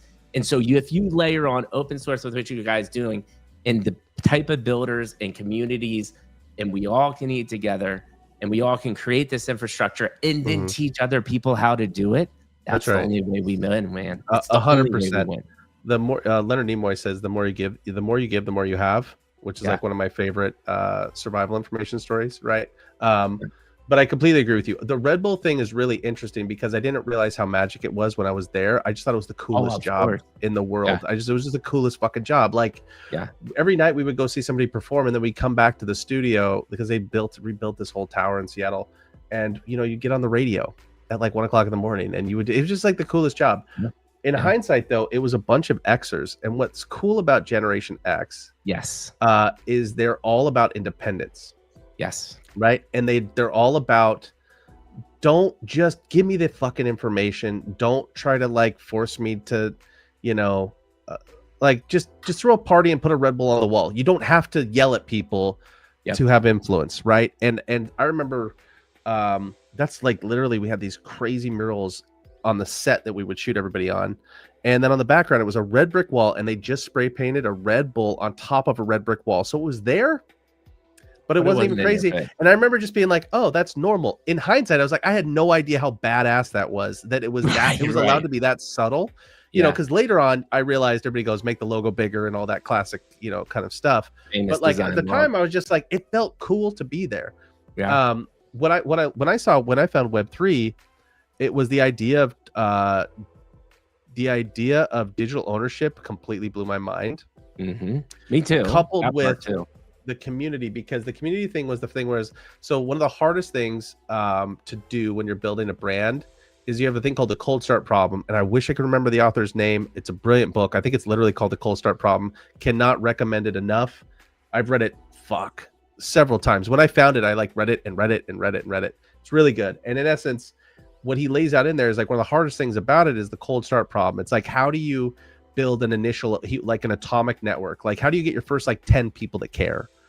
Right. And so getting into Bored Apes early, I'd never seen anything like it, you know, and then seeing what Josh did, you know, so all of a sudden there's a community member named Josh and he's like telling his other friends in New York, like, hey, we should get together and have a party. Let it be funny if we rented a yacht, and we called it like, you know, like Ape Fest. And then all of a sudden, you know, Greg and Wiley are like, dude, we'll pay for that. And then it turns into Ape Fest, you know, and I'm just like seeing like literally community people be like, hey, this would be cool. And the founder's like, hey, we'll support that. That sounds cool. And let's get together. Now once a year, we all fly to somewhere in the world to go to a party. Right. And so it was like Lisbon last year, the year before that, we're all in Hong Kong, the year before, whatever, we're going to be in Vegas in a couple weeks.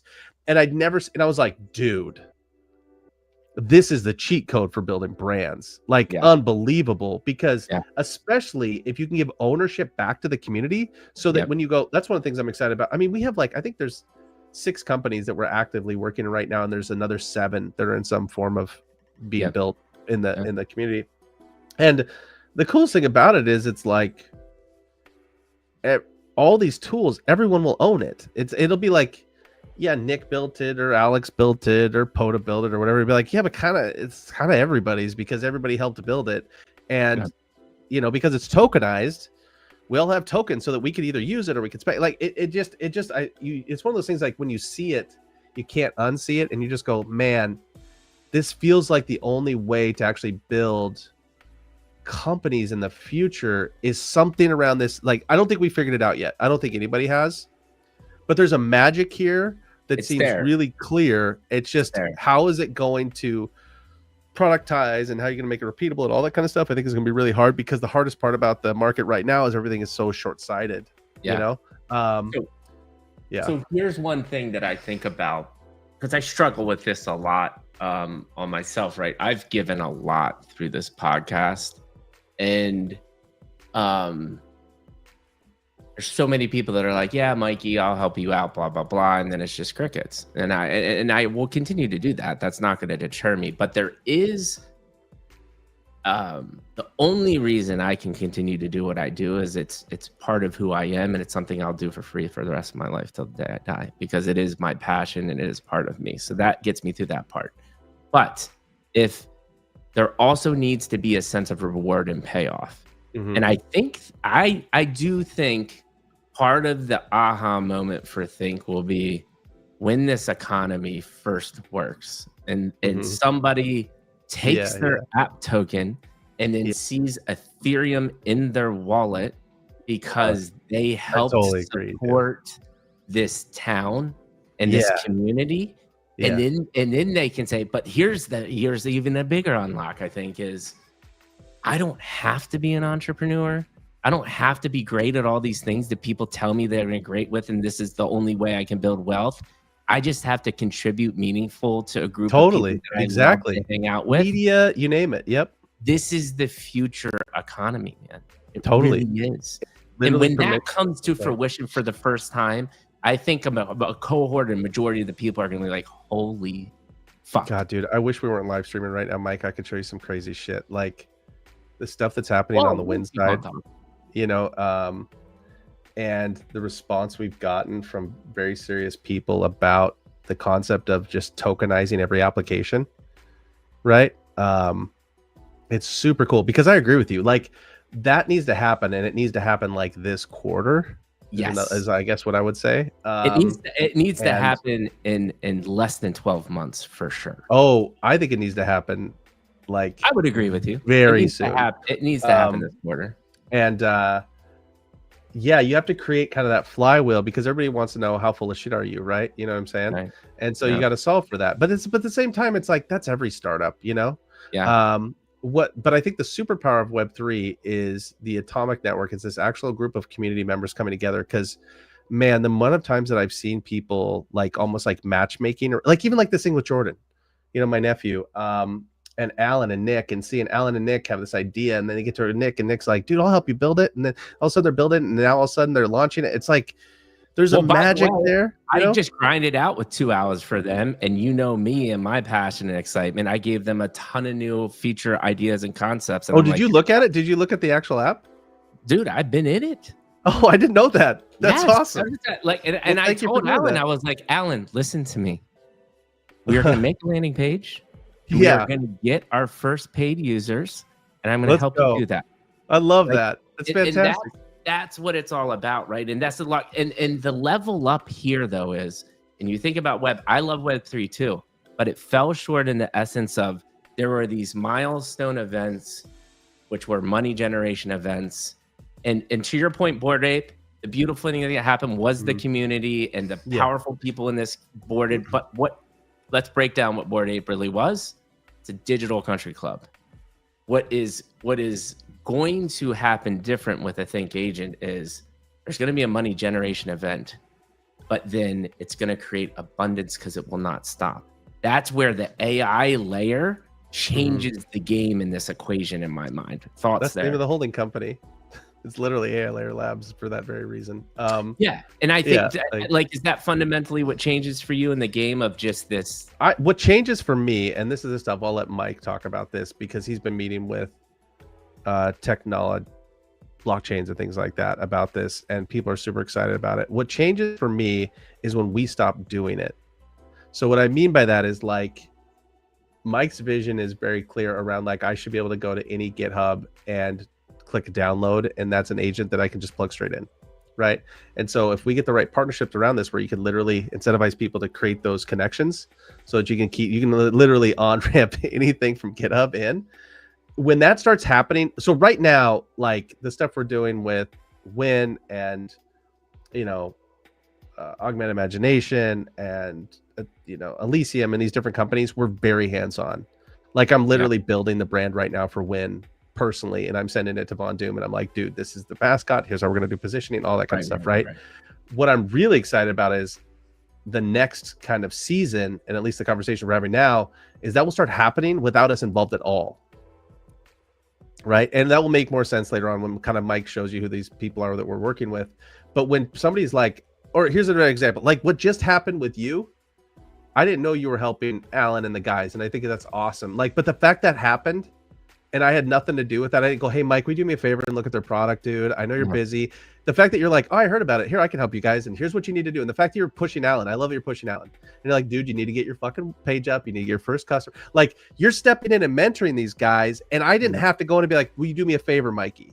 No. Like, what I'm most excited about was when that shit starts happening all the time. So, and we're seeing this to some degree where like, there'll be open build hours and somebody will be like, oh, Nick helped me build this thing or whatever. I'll be like, that's cool. And I'll be like, yeah, I mean, we pay Nick, but we don't really manage him. We kind of just go like, hey, just help as many people as you can. And so the fact that that's happening permissionlessly without us in the loop, that's when I feel like it starts to get really, really cool, where we can stand behind a small amount of companies and go like, hey, we've pressure tested them. We know these teams. We know that what they're doing is legit and blank. But that being said, the Think standard is open. If somebody wants to go and build a bunch of stuff, you can vet it, right? But we don't have to bless everything.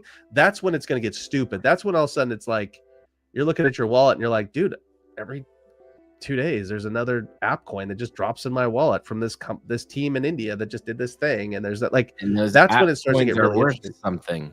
Well, yeah, because it's how you use the product. It's how you use them. So the cool thing is it's almost like you're on StreamYard. Imagine if StreamYard launched and it was tokenized and you're like, dude, this is pretty cool. I use the product. I can buy StreamYard tokens right now for 1 cent. I think it'll be successful.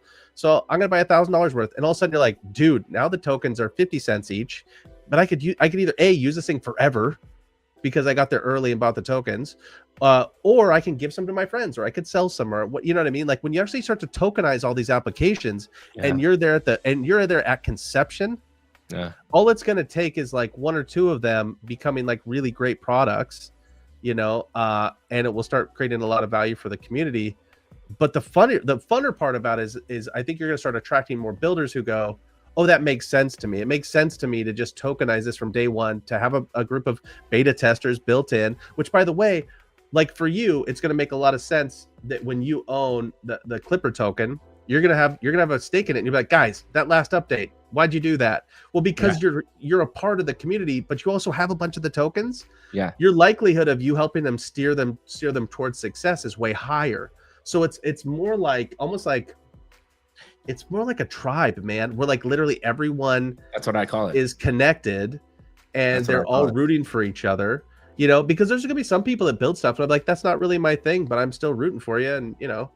Yeah, but it goes back to what we were saying, is this is where it gets stupid. Because by the way, I'm already like reached out to Alan, like set up a one-on-one, and love it.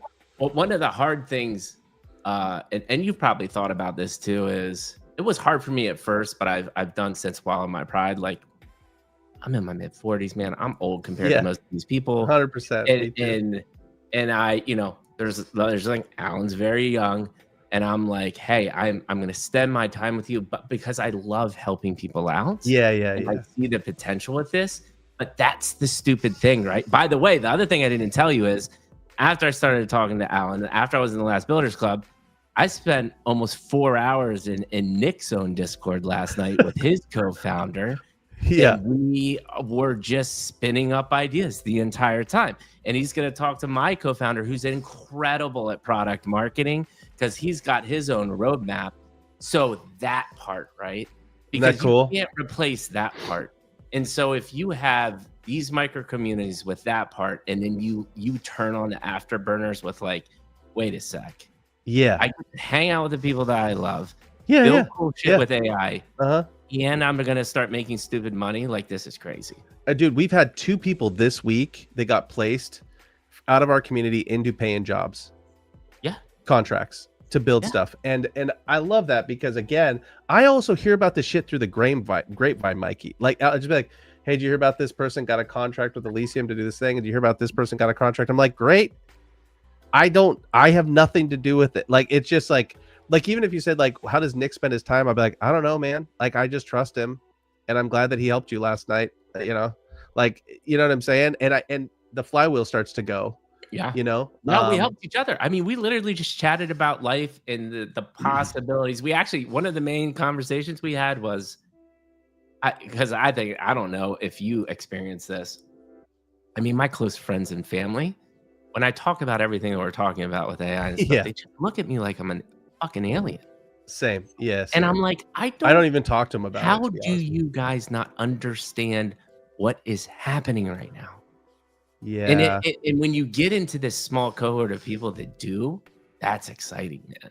Dude, I got a text from my sister today, because Jordan put out his first video and I retweeted it, and I sent it to my sister, his mom, right? And she was like, dude, I'll fucking read it to you. She wouldn't care. This is how cool this shit is. And she was like, I'm so proud. Thank you so much.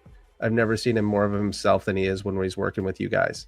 And like, I look at that and I was like, watch Jordan and Alan and Nick turn this into a thing that they can support their families on.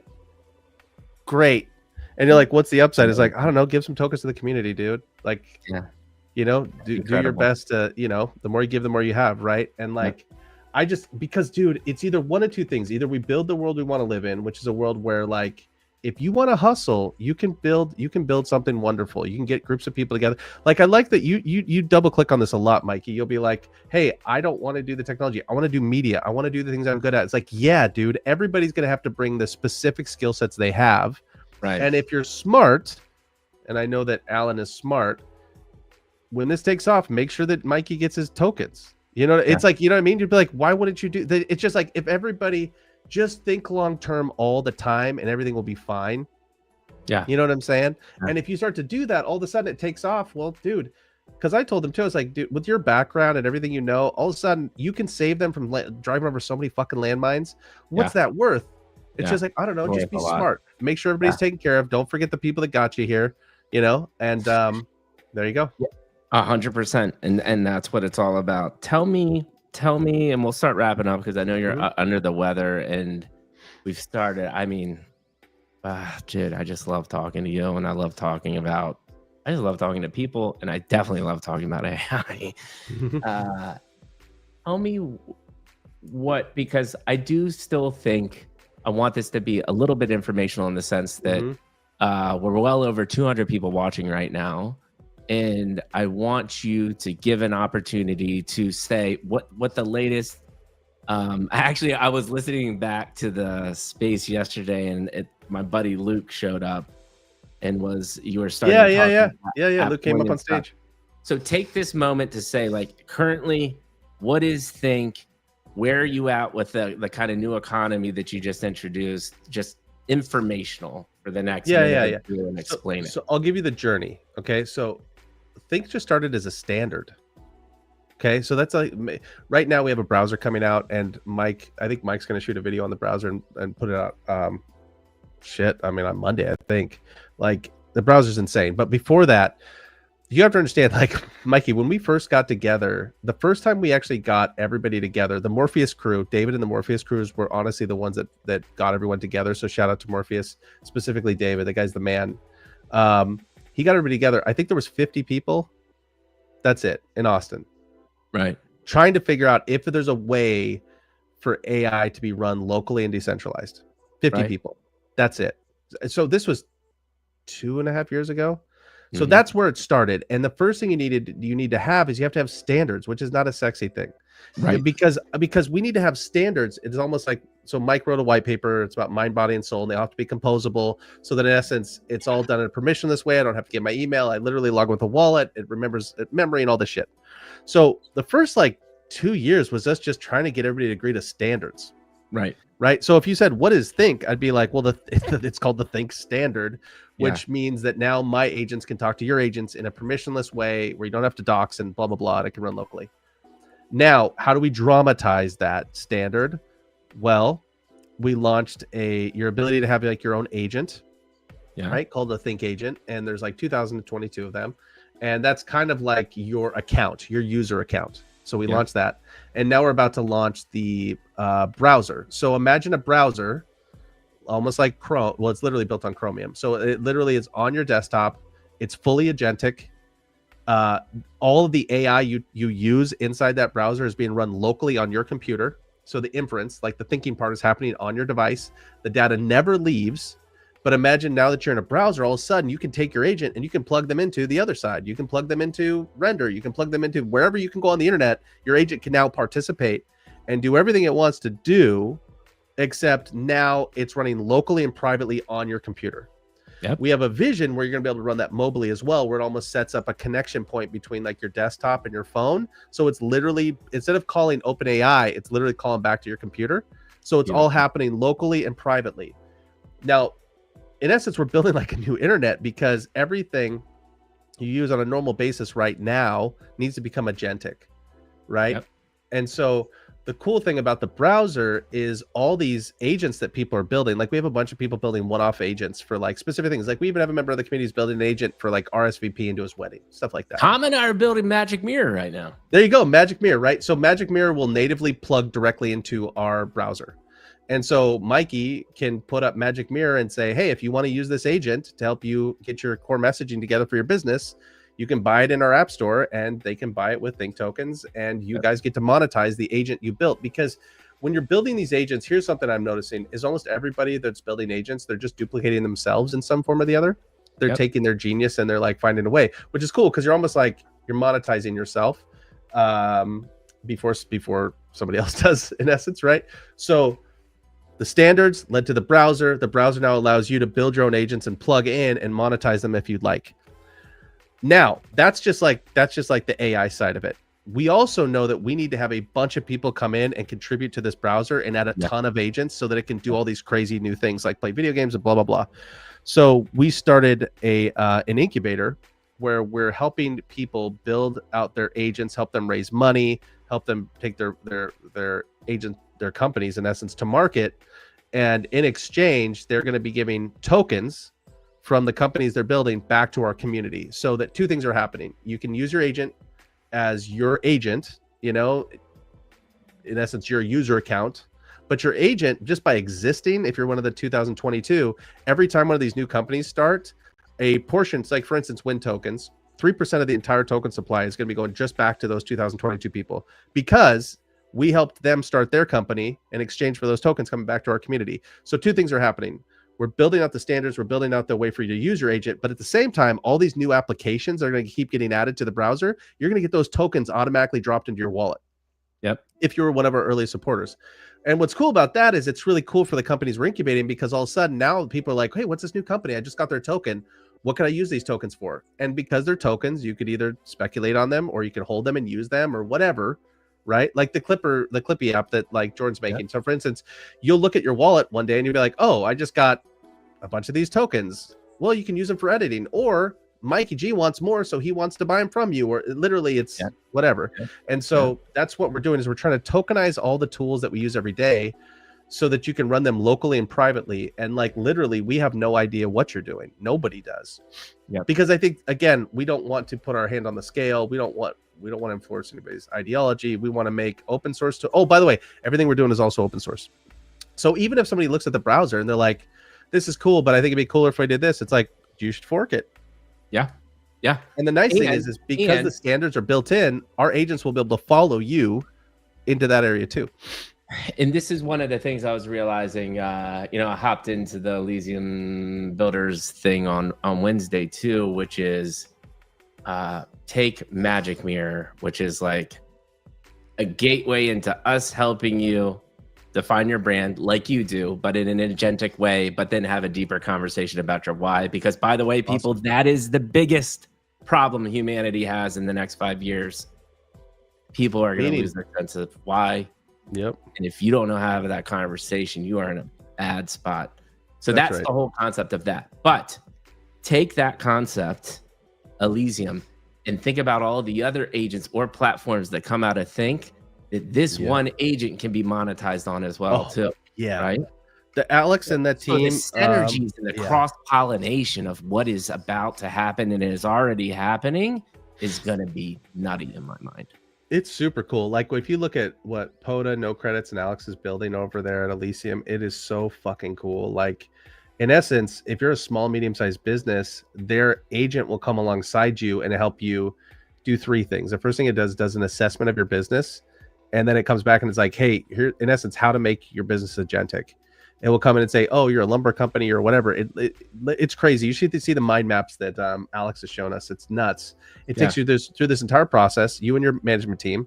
And then it says, here's what you should do. You should add these tools, these tools, these tools. The cool thing about it is all this is happening with the Think agent. So it's done completely privately. So the business gets to keep all their information private. Yes. Right. This is the huge part. Yeah. And then the last step is, you can sign us retainer with anybody that uses it. So in essence, they're white labeling this so that anybody can literally take, like for me, I already told him, I was like, I have 2 clients already in Seattle that want to go through this process with him. And he's like, he's like, give me a little bit, I got to build the tool out. But I think every business, especially small, medium-sized businesses, are going to have to become agentic in some form or the other. Right? Almost like if this was the early 90s, it's like every company's going to have a digital presence in some form or the other. You're going to have to get computers and all that. We are in the website era of agents, and exactly. Come join our community because we will help you take advantage of this moment in time. Exactly. And so he's building out this tool that can be used by any small, medium-sized business. So 500 employees and below. Yeah. And it all runs on top of Think agents. And so I just think it's super cool because it's funny because here's how it works. Everybody goes, well, here's what I want to build, but I bet if somebody's already thought about that. So like when they're talking to Alex about it, he's like, well, you need an agent that helps build. And I was like, nobody's come to us with that idea. Like, you're kidding me. So we keep like incubating these companies that come to us and they're like, I'm sure you already have somebody building this. We're like, no, we don't. No. Right. Because everybody can kind of see, it's almost like the magic mirror thing you talk about. It's like they look up a mirror. It's like, I'm sure somebody's going to come up with this idea. It's like, no, you came up with that idea. And our recommendation to you is you should build that shit. Right. Like right now, you should get together with some people in the community, build that, bring it to market, and own that little piece of the economy for you and your family moving forward so that, you could participate in this world. Because I'm incredibly bullish about the future as long as we have agency in it, Mm-hmm. and as long as we own our own economy. If we don't have agency and we do not own our economy in this new world, it gets very bleak pretty fast. So like what we want to do is launch thousands of businesses that you own and Jordan owns and Alex owns and Pod owns or whatever. Give everybody that kind of autonomy back by simply figuring out how to almost duplicate themselves and put that in an agentic form that other people can purchase. Yeah. And one of the things I literally this morning had this thought, and I'll tell it to you right now when I was on another podcast, and I literally DM'd Nick and I was like, Nick, remind me to tell you about this, which is, here's a whole nother business that could spawn out of this. When we get this to work, I think the other thing that I firmly believe in is we now have the playbook to decentralize OpenAI across the world. Let's go. So we need to create an agentic playbook that somebody doesn't have the deeper understanding to literally spin up a community anywhere in the world to replicate what we have done, because that is really the only way we survive. When inevitably one of them falls, there at least will be another. So that's a whole nother business concept. And by the way, let's layer on another one that just came up and why I went to the Builders Club is, so the guy, one of the most amazing, brilliant human beings I know. So he ran digital and integrated marketing at Horizon Media, which was the media company in New York we used to spend our $1 billion on media. Yeah, big. And he's worked for all of the top agencies and has all of the connections. He's got the same idea, man. He was like, dude, I'm done.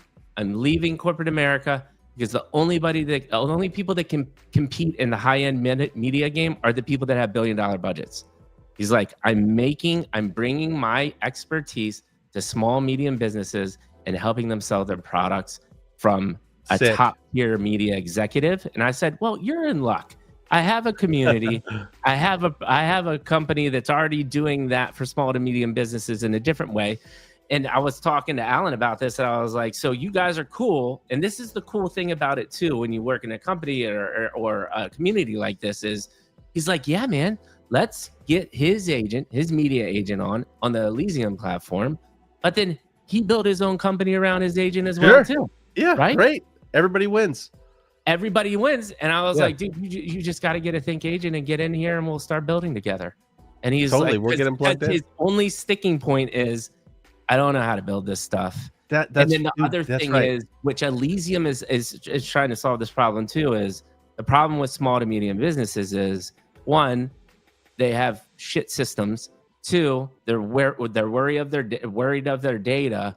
So you need that point of sale data, and that's kind of a headache. But that's what Elysium's working through, and they now have people to tackle this together, man.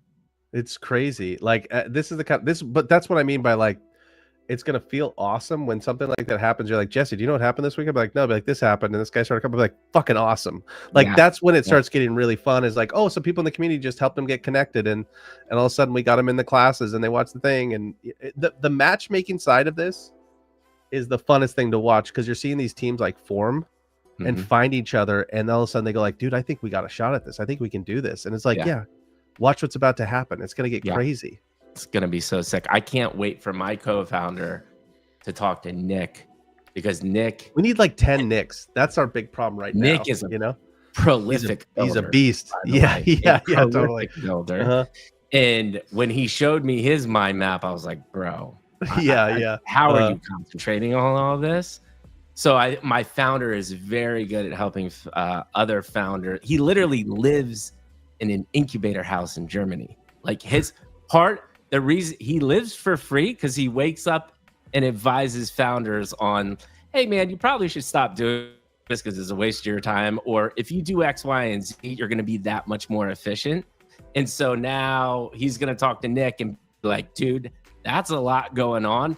Here's how I would do X, Y, and Z. Sick. Perfect. Just that conversation alone is going to be insanely beneficial. Let's do this, man.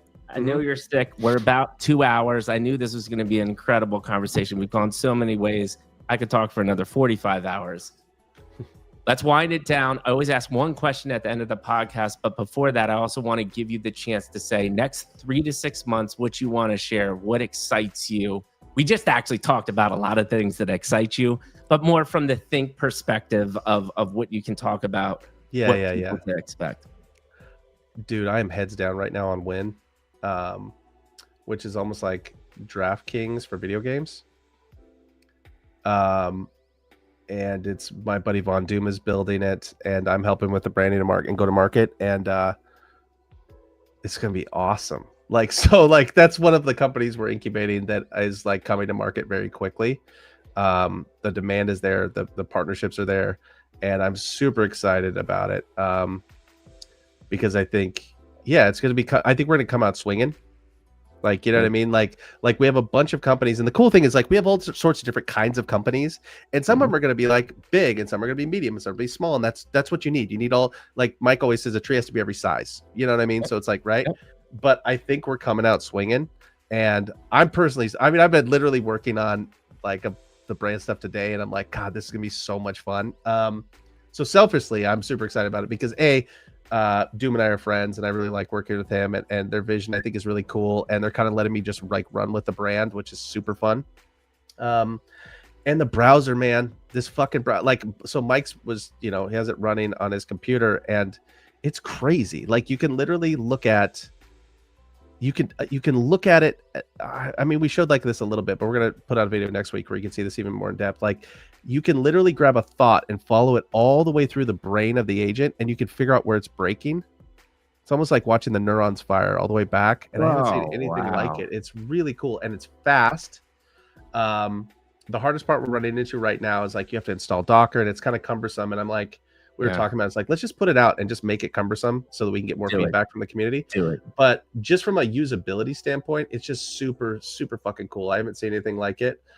So super stoked on, and also like I would say the app token stuff. I wish Mike was on the show right now because he could probably say more than I can. But he's been meeting with a lot of, you know, blockchains and funds and stuff, and the people are really excited about it. Like they're really excited about this idea. Like they're buying into the thesis that tokens eat SaaS is kind of the thesis, right? By the way, I just heard the Moonshot guys. Yeah. Yeah. They just had the Replit guy on, and but they were just talking about this whole like SaaS is so boned. Totally. But here's the thing. That's why we believe it's going to get tokenized, so that literally it's owned by the community. It's the only way to actually get lock-in, right? Is like for you, if you love like the Clipper project, and you're like, you have a bunch of those tokens, you're probably more likely to use it, right? You know what I mean? And so seeing funds and people like that respond positively to this idea of app tokens and where it can go. So it's three things for me. It's like our first product we're launching with Von Doom, I'm really excited about, just because it's, you know, the video game side is always really fun, and it's something new for me to learn about, and I just get to have fun on the brand side. The browser and just the concept of app tokens. But the stuff that I get really excited about is like the thing today with like Jordan and Alan and Nick launching their company. Like that to me, like I'm already in dad mode. You got to understand, I'm like mid 40s. I got 4 kids. I'm with you, man. If there's something that like I get most excited about, it's not me starting a company. It's people going, man, I think I could fucking do this. And then they start swinging, and next thing you know, they got a prototype. And next thing you know, you're jumping in. It's like Uncle Mikey's going to jump in and tell you don't fuck this up and get your, you know, you don't Uncle wait. Mikey's it's like, if we can like get that thing going, it's just I think it's the kind of thing I'd be excited to spend the rest of my career working on, because every day is something new. And, you know, literally all we would ask is, okay, for the Clipper team, it's like, we'll help you guys build this, and just make sure you take care of the community. That's it, you know, and if we can keep it as simple as that, I'm stoked. And that's what I would layer on top of it is, yes, I'm excited for companies to be spawned out of a community like this, but I'm actually just, for the first time, excited about a community, because it is a collective effort to the rising tide lifts all ships. Thing, right? It's not possible without it, Mike. Like, we can't do what we're doing. We're trying to build a new internet. Yeah. The only way you can do it's like, we got to be like Linux. Like the only way to do that is to give everything away and to build a community around it. There's a quote. I wish I could attribute this. It said, the only way to compete with the powerful few is by organizing the many. Like when you look at like OpenAI and these companies that have infinite money, their only shot is to have a group of people come together and that they can clearly see an upside for themselves. They can see a future for themselves in it, and that they can connect with like-minded people. It's like if that doesn't work, we don't have a shot, because there's no amount of money you can raise to try to build something like that. No. Like couldn't do it. Like LinkedIn or Wikipedia or any of these other things, right? Either happen because the community wants it to happen, or they don't. Yep, 100%. And that's where I'm excited. We'll talk offline. I will just, obviously I'm going to continue to show up, but I think I can help from that. I get people jazzed up. I'm really good at doing that. Great. Right? Let's do it. So we're going to keep on like jazzing this community up. I will take all the help we can get. Yeah, I can't wait to continue to help to do that. All right, man. Last question. We'll let you go. So I always ask this to every guest. You do a podcast yourself. You've been on many podcasts. You've been on many spaces. How was it like to be on the Mikey G podcast experience today? What would you say? It's great. What you're really good at, I forget people are even listening, right? Which is hard because you're constantly. In fact, the hardest thing about the podcast is like, fuck, what am I allowed to say right now? Because I feel like we're just talking. So that's why a couple times I had to take a step back and I'm like, hold on, I don't think I can talk about that yet. So yeah, you're very inviting. So thank you, I appreciate you having me on the show. Yeah, man, we have 400 people watching right now, and so hopefully, I'm glad that you did not drop any bombs. But I know I literally have my phone right here because I'm like, fuck, if Mike texts me and he's like, "What are you talking about?" So that would be to your credit, I would say. Yes. And that honestly, that's the best feedback that you can get me is that you got a text from your co-founder to say, "Hold up, man." Yeah. Mikey's got you in a groove. That's right, exactly. That's totally what we're trying to do here is we broke you down as a human. And like my closing thoughts too, before we close it out, is I knew this was going to be an amazing conversation. I could tell that it was really cool though, because when we got to the story and we took the tangent, even though you didn't feel good, you got excited again. And it even started off really, really, I always say this to every guest that comes on. I'm like, dude, when you start reflecting, and you as a founder, man, you're so busy. And we just had a time to reflect and have a good time and have a good conversation. This is really what life's all about to me. And the unlock happened very early when you were like, oh shit, I kind of was alone a lot when I was little. And then that started this like percolation of thought. And we went down this story and it was just magical. So there's a couple things that really stood out to me, and I'll talk to you about these offline too. I've always been fascinated by the mentor thing. I have not really had a mentor, and I've always wanted to go down that route. And I hope people really took to light how important that was, molding your opinions and helping you grow as an individual. Nothing more important. Yeah. And here's the crazy thing about mentors. And this is a lot of times non-dyslexic people. If you read about dyslexics, almost all of them have a ton of mentors because they're literally like, I'm not going to let go of you until you teach me how to do this shit, because they don't know how else to learn, because it's so hard for them to do reading and things like that. But here's the other thing, Mikey, I would encourage you. Almost everybody, especially if they're older, loves mentoring people. Loves it. For sure. It's just, no one ever asks them. So you'll literally be like even that Ralph Winter story. I forgot that Ralph helped me a lot when I was younger. He produced all the X-Men movies. And I just asked him, I was like, hey, can I just like call you like once a month and ask you questions? He was like, sure. So I actually have done that. I'll see you next month. I have done that a handful of times. I've had the wrong people because the mentors that I've asked have been so busy. They just didn't, they said, it's one of those things that are like, oh yeah, I'll totally help you out.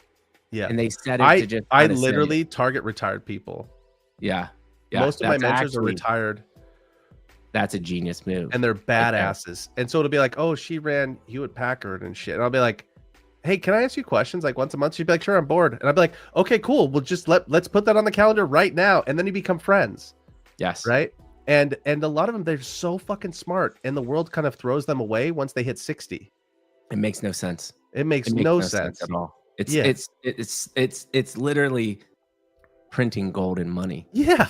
And so I'm just grabbing the cards. And I just keep stacking them, Exactly. The other thing that you said that was just beautiful is the whole concept of story and your interpretation of story. I think a lot of people are going to learn from that as well, too. All right, let me plug then. Let me put in a plug. Brian McDonald is the best in the world of story structure. He wrote a book called Invisible Ink. Get Brian's book. If you only do one thing, get Brian's book. I also have a podcast about story structure I do where I just interview Brian and his friends. So like Frank Oz is on it. And Derek structure. It's called You're a Storyteller. And literally it's like Frank Oz is on there. He's like Yoda, if you don't know who Frank is, Miss Piggy and stuff. We have Derek DeGario's on there. Ronnie, who did the first 10 minutes up. You like the first 10 minutes up. We have all these people on there and we literally just interview them about story structure. And it's called You're a Storyteller. It's free. It's just a podcast we did years ago. But I would Brian's the main thing there. So everything I learned about story structure, I learned from Brian McDonald. He is truly one of the, I could probably list maybe like 3 or 4 actual geniuses I've ever met in my life. Brian is one of them. So I would read his book. And a lot of times for my business friends, I will buy his book called Invisible Ink. And I say, every time he says story in here, think business. And it's the best business book you've ever read. Oh, that's really good too. And you said the cold start problem. Cold start problem is fantastic. I would highly recommend that. Andrew Chen? Yes, Andrew. That's right. I'm sorry, Andrew, I spaced. No. I just super fucking smart. Yeah, he I love that book. He really opened my eyes. And also for those of us in Web3, when you read what Andrew's trying to solve, you go, oh, that's why Web3 is the perfect solution for the hardest problem, which is your cold start problem. You know, and the other, the last thing that really stuck out to me, well, there's 2 things. It's just really not hard to listen to you talk and know that you're just a genuine human being that's trying to do good. And that's just, man. The world needs more of that. And 2, loved the conversation about, because this is, I think people struggle with this and grapple with this a lot, is like, you were talking about just grace and gratitude and how these things fell in your lap. And then there's this whole other cohort of people like, damn it, I'm trying my damnedest and I'm not getting the showing up and being the videographer dude. But you had a beautiful explanation of how we went into grace and gratitude to explain that. And I think that's a very powerful message. Can I give you one thing a mentor gave me? Because now okay. One thing a mentor gave me one time is I was in his office and he said, where's your book? And I was like, dude, I fucking hate reading. I'm dyslexic. He's like, no, you don't. He's like, you're going to learn to love to read. He was like, when you're he's like, every time I see you, I do not want to see you without a book. So for me, to this day, that was in my early 20s. I have a crazy library. And he's just like, I'm going to set the expectation. You need to do a book a week. And I was like, how the fuck? No way. And so I will say one thing that's a huge unlock for me is when I'm by myself, I'm listening to a book. So like if you get in my vehicle, like anytime, so that is one thing. Like if you like, and this is somebody who's dyslexic, so it's really hard for me, right? But I've learned to love it. So when the people are like on those like wake up early type of thing, is like, dude, somebody spent their whole life organizing all of their survival information and they put it in a book, and you can take a lifetime's worth of survival information in a week. Yeah. Do you know how dangerous that makes you? Yeah. I do that but fortunately for me with technology and innovation, I just do physical books. I get 5 pages in and I want to fall asleep.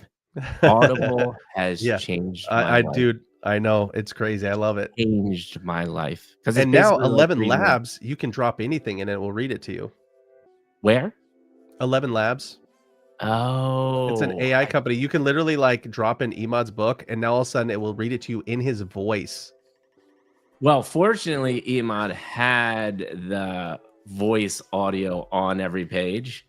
Totally. So I listened to it. Like he had the audio. Imagine that. Like you could take Sherlock Holmes or whatever and just drop it into 11 Labs and it will read it to you. Because I agree. I'm a huge fan of audiobooks. Yeah. Especially business ones because they get so fucking dry. But now a lot of times I'll find a book and I'll be like, oh, there's no Audible version. Shit. Well, now you can literally just drop it in 11 Labs and it'll read it to you. You know, one of the most mind-blowing books I've read lately, that I had heard a bajillion times. I finally took the time to read it. Have you ever read Power Now by Eckhart Tolle? Bro, it's awesome. All right, I'm putting that on my list. I'm telling you, man. It's just the messages that you need to hear, but like especially this day and age with AI and all of the things that are happening is like really the main crux of the book is the only thing we have guaranteed in life is the next sentence you're going to say and maybe the next sentence I'm going to say. And all anxiety comes from frets about the future, and all depression comes from frets about the past. Oh, and our brains do a masterful job of effing us up. Yeah. And he goes, and what's interesting about the book is, and there's some parts where I'm like, okay, man, this is a little much, but a majority of the book has very solid, but he does it in an interesting way of the entire book is questions debunking, trying to debunk his point of view. And so they'll ask a question and he'll say, well, here's why I think you're wrong. Or here's why. He doesn't say wrong, but like, yeah, no, he argues his point. That's great. Yeah. Oh, dude, it's so good, man. So all right. Well, I just added it to my list. But this is it, man. We're at the end. Thank you so much. Over 2 hours. Beautiful, beautiful, beautiful conversation. So much love to everybody out there. I mean, dude, we're rapidly approaching 500 people now. Like, people want to keep on. They want us to keep on talking. Maybe we'll talk in the future. But let's do it anytime, Mikey. Incredible. I know we helped many people out today. We love you all. Jesse and Mikey G are out. Thank you, sir. Thanks for having me.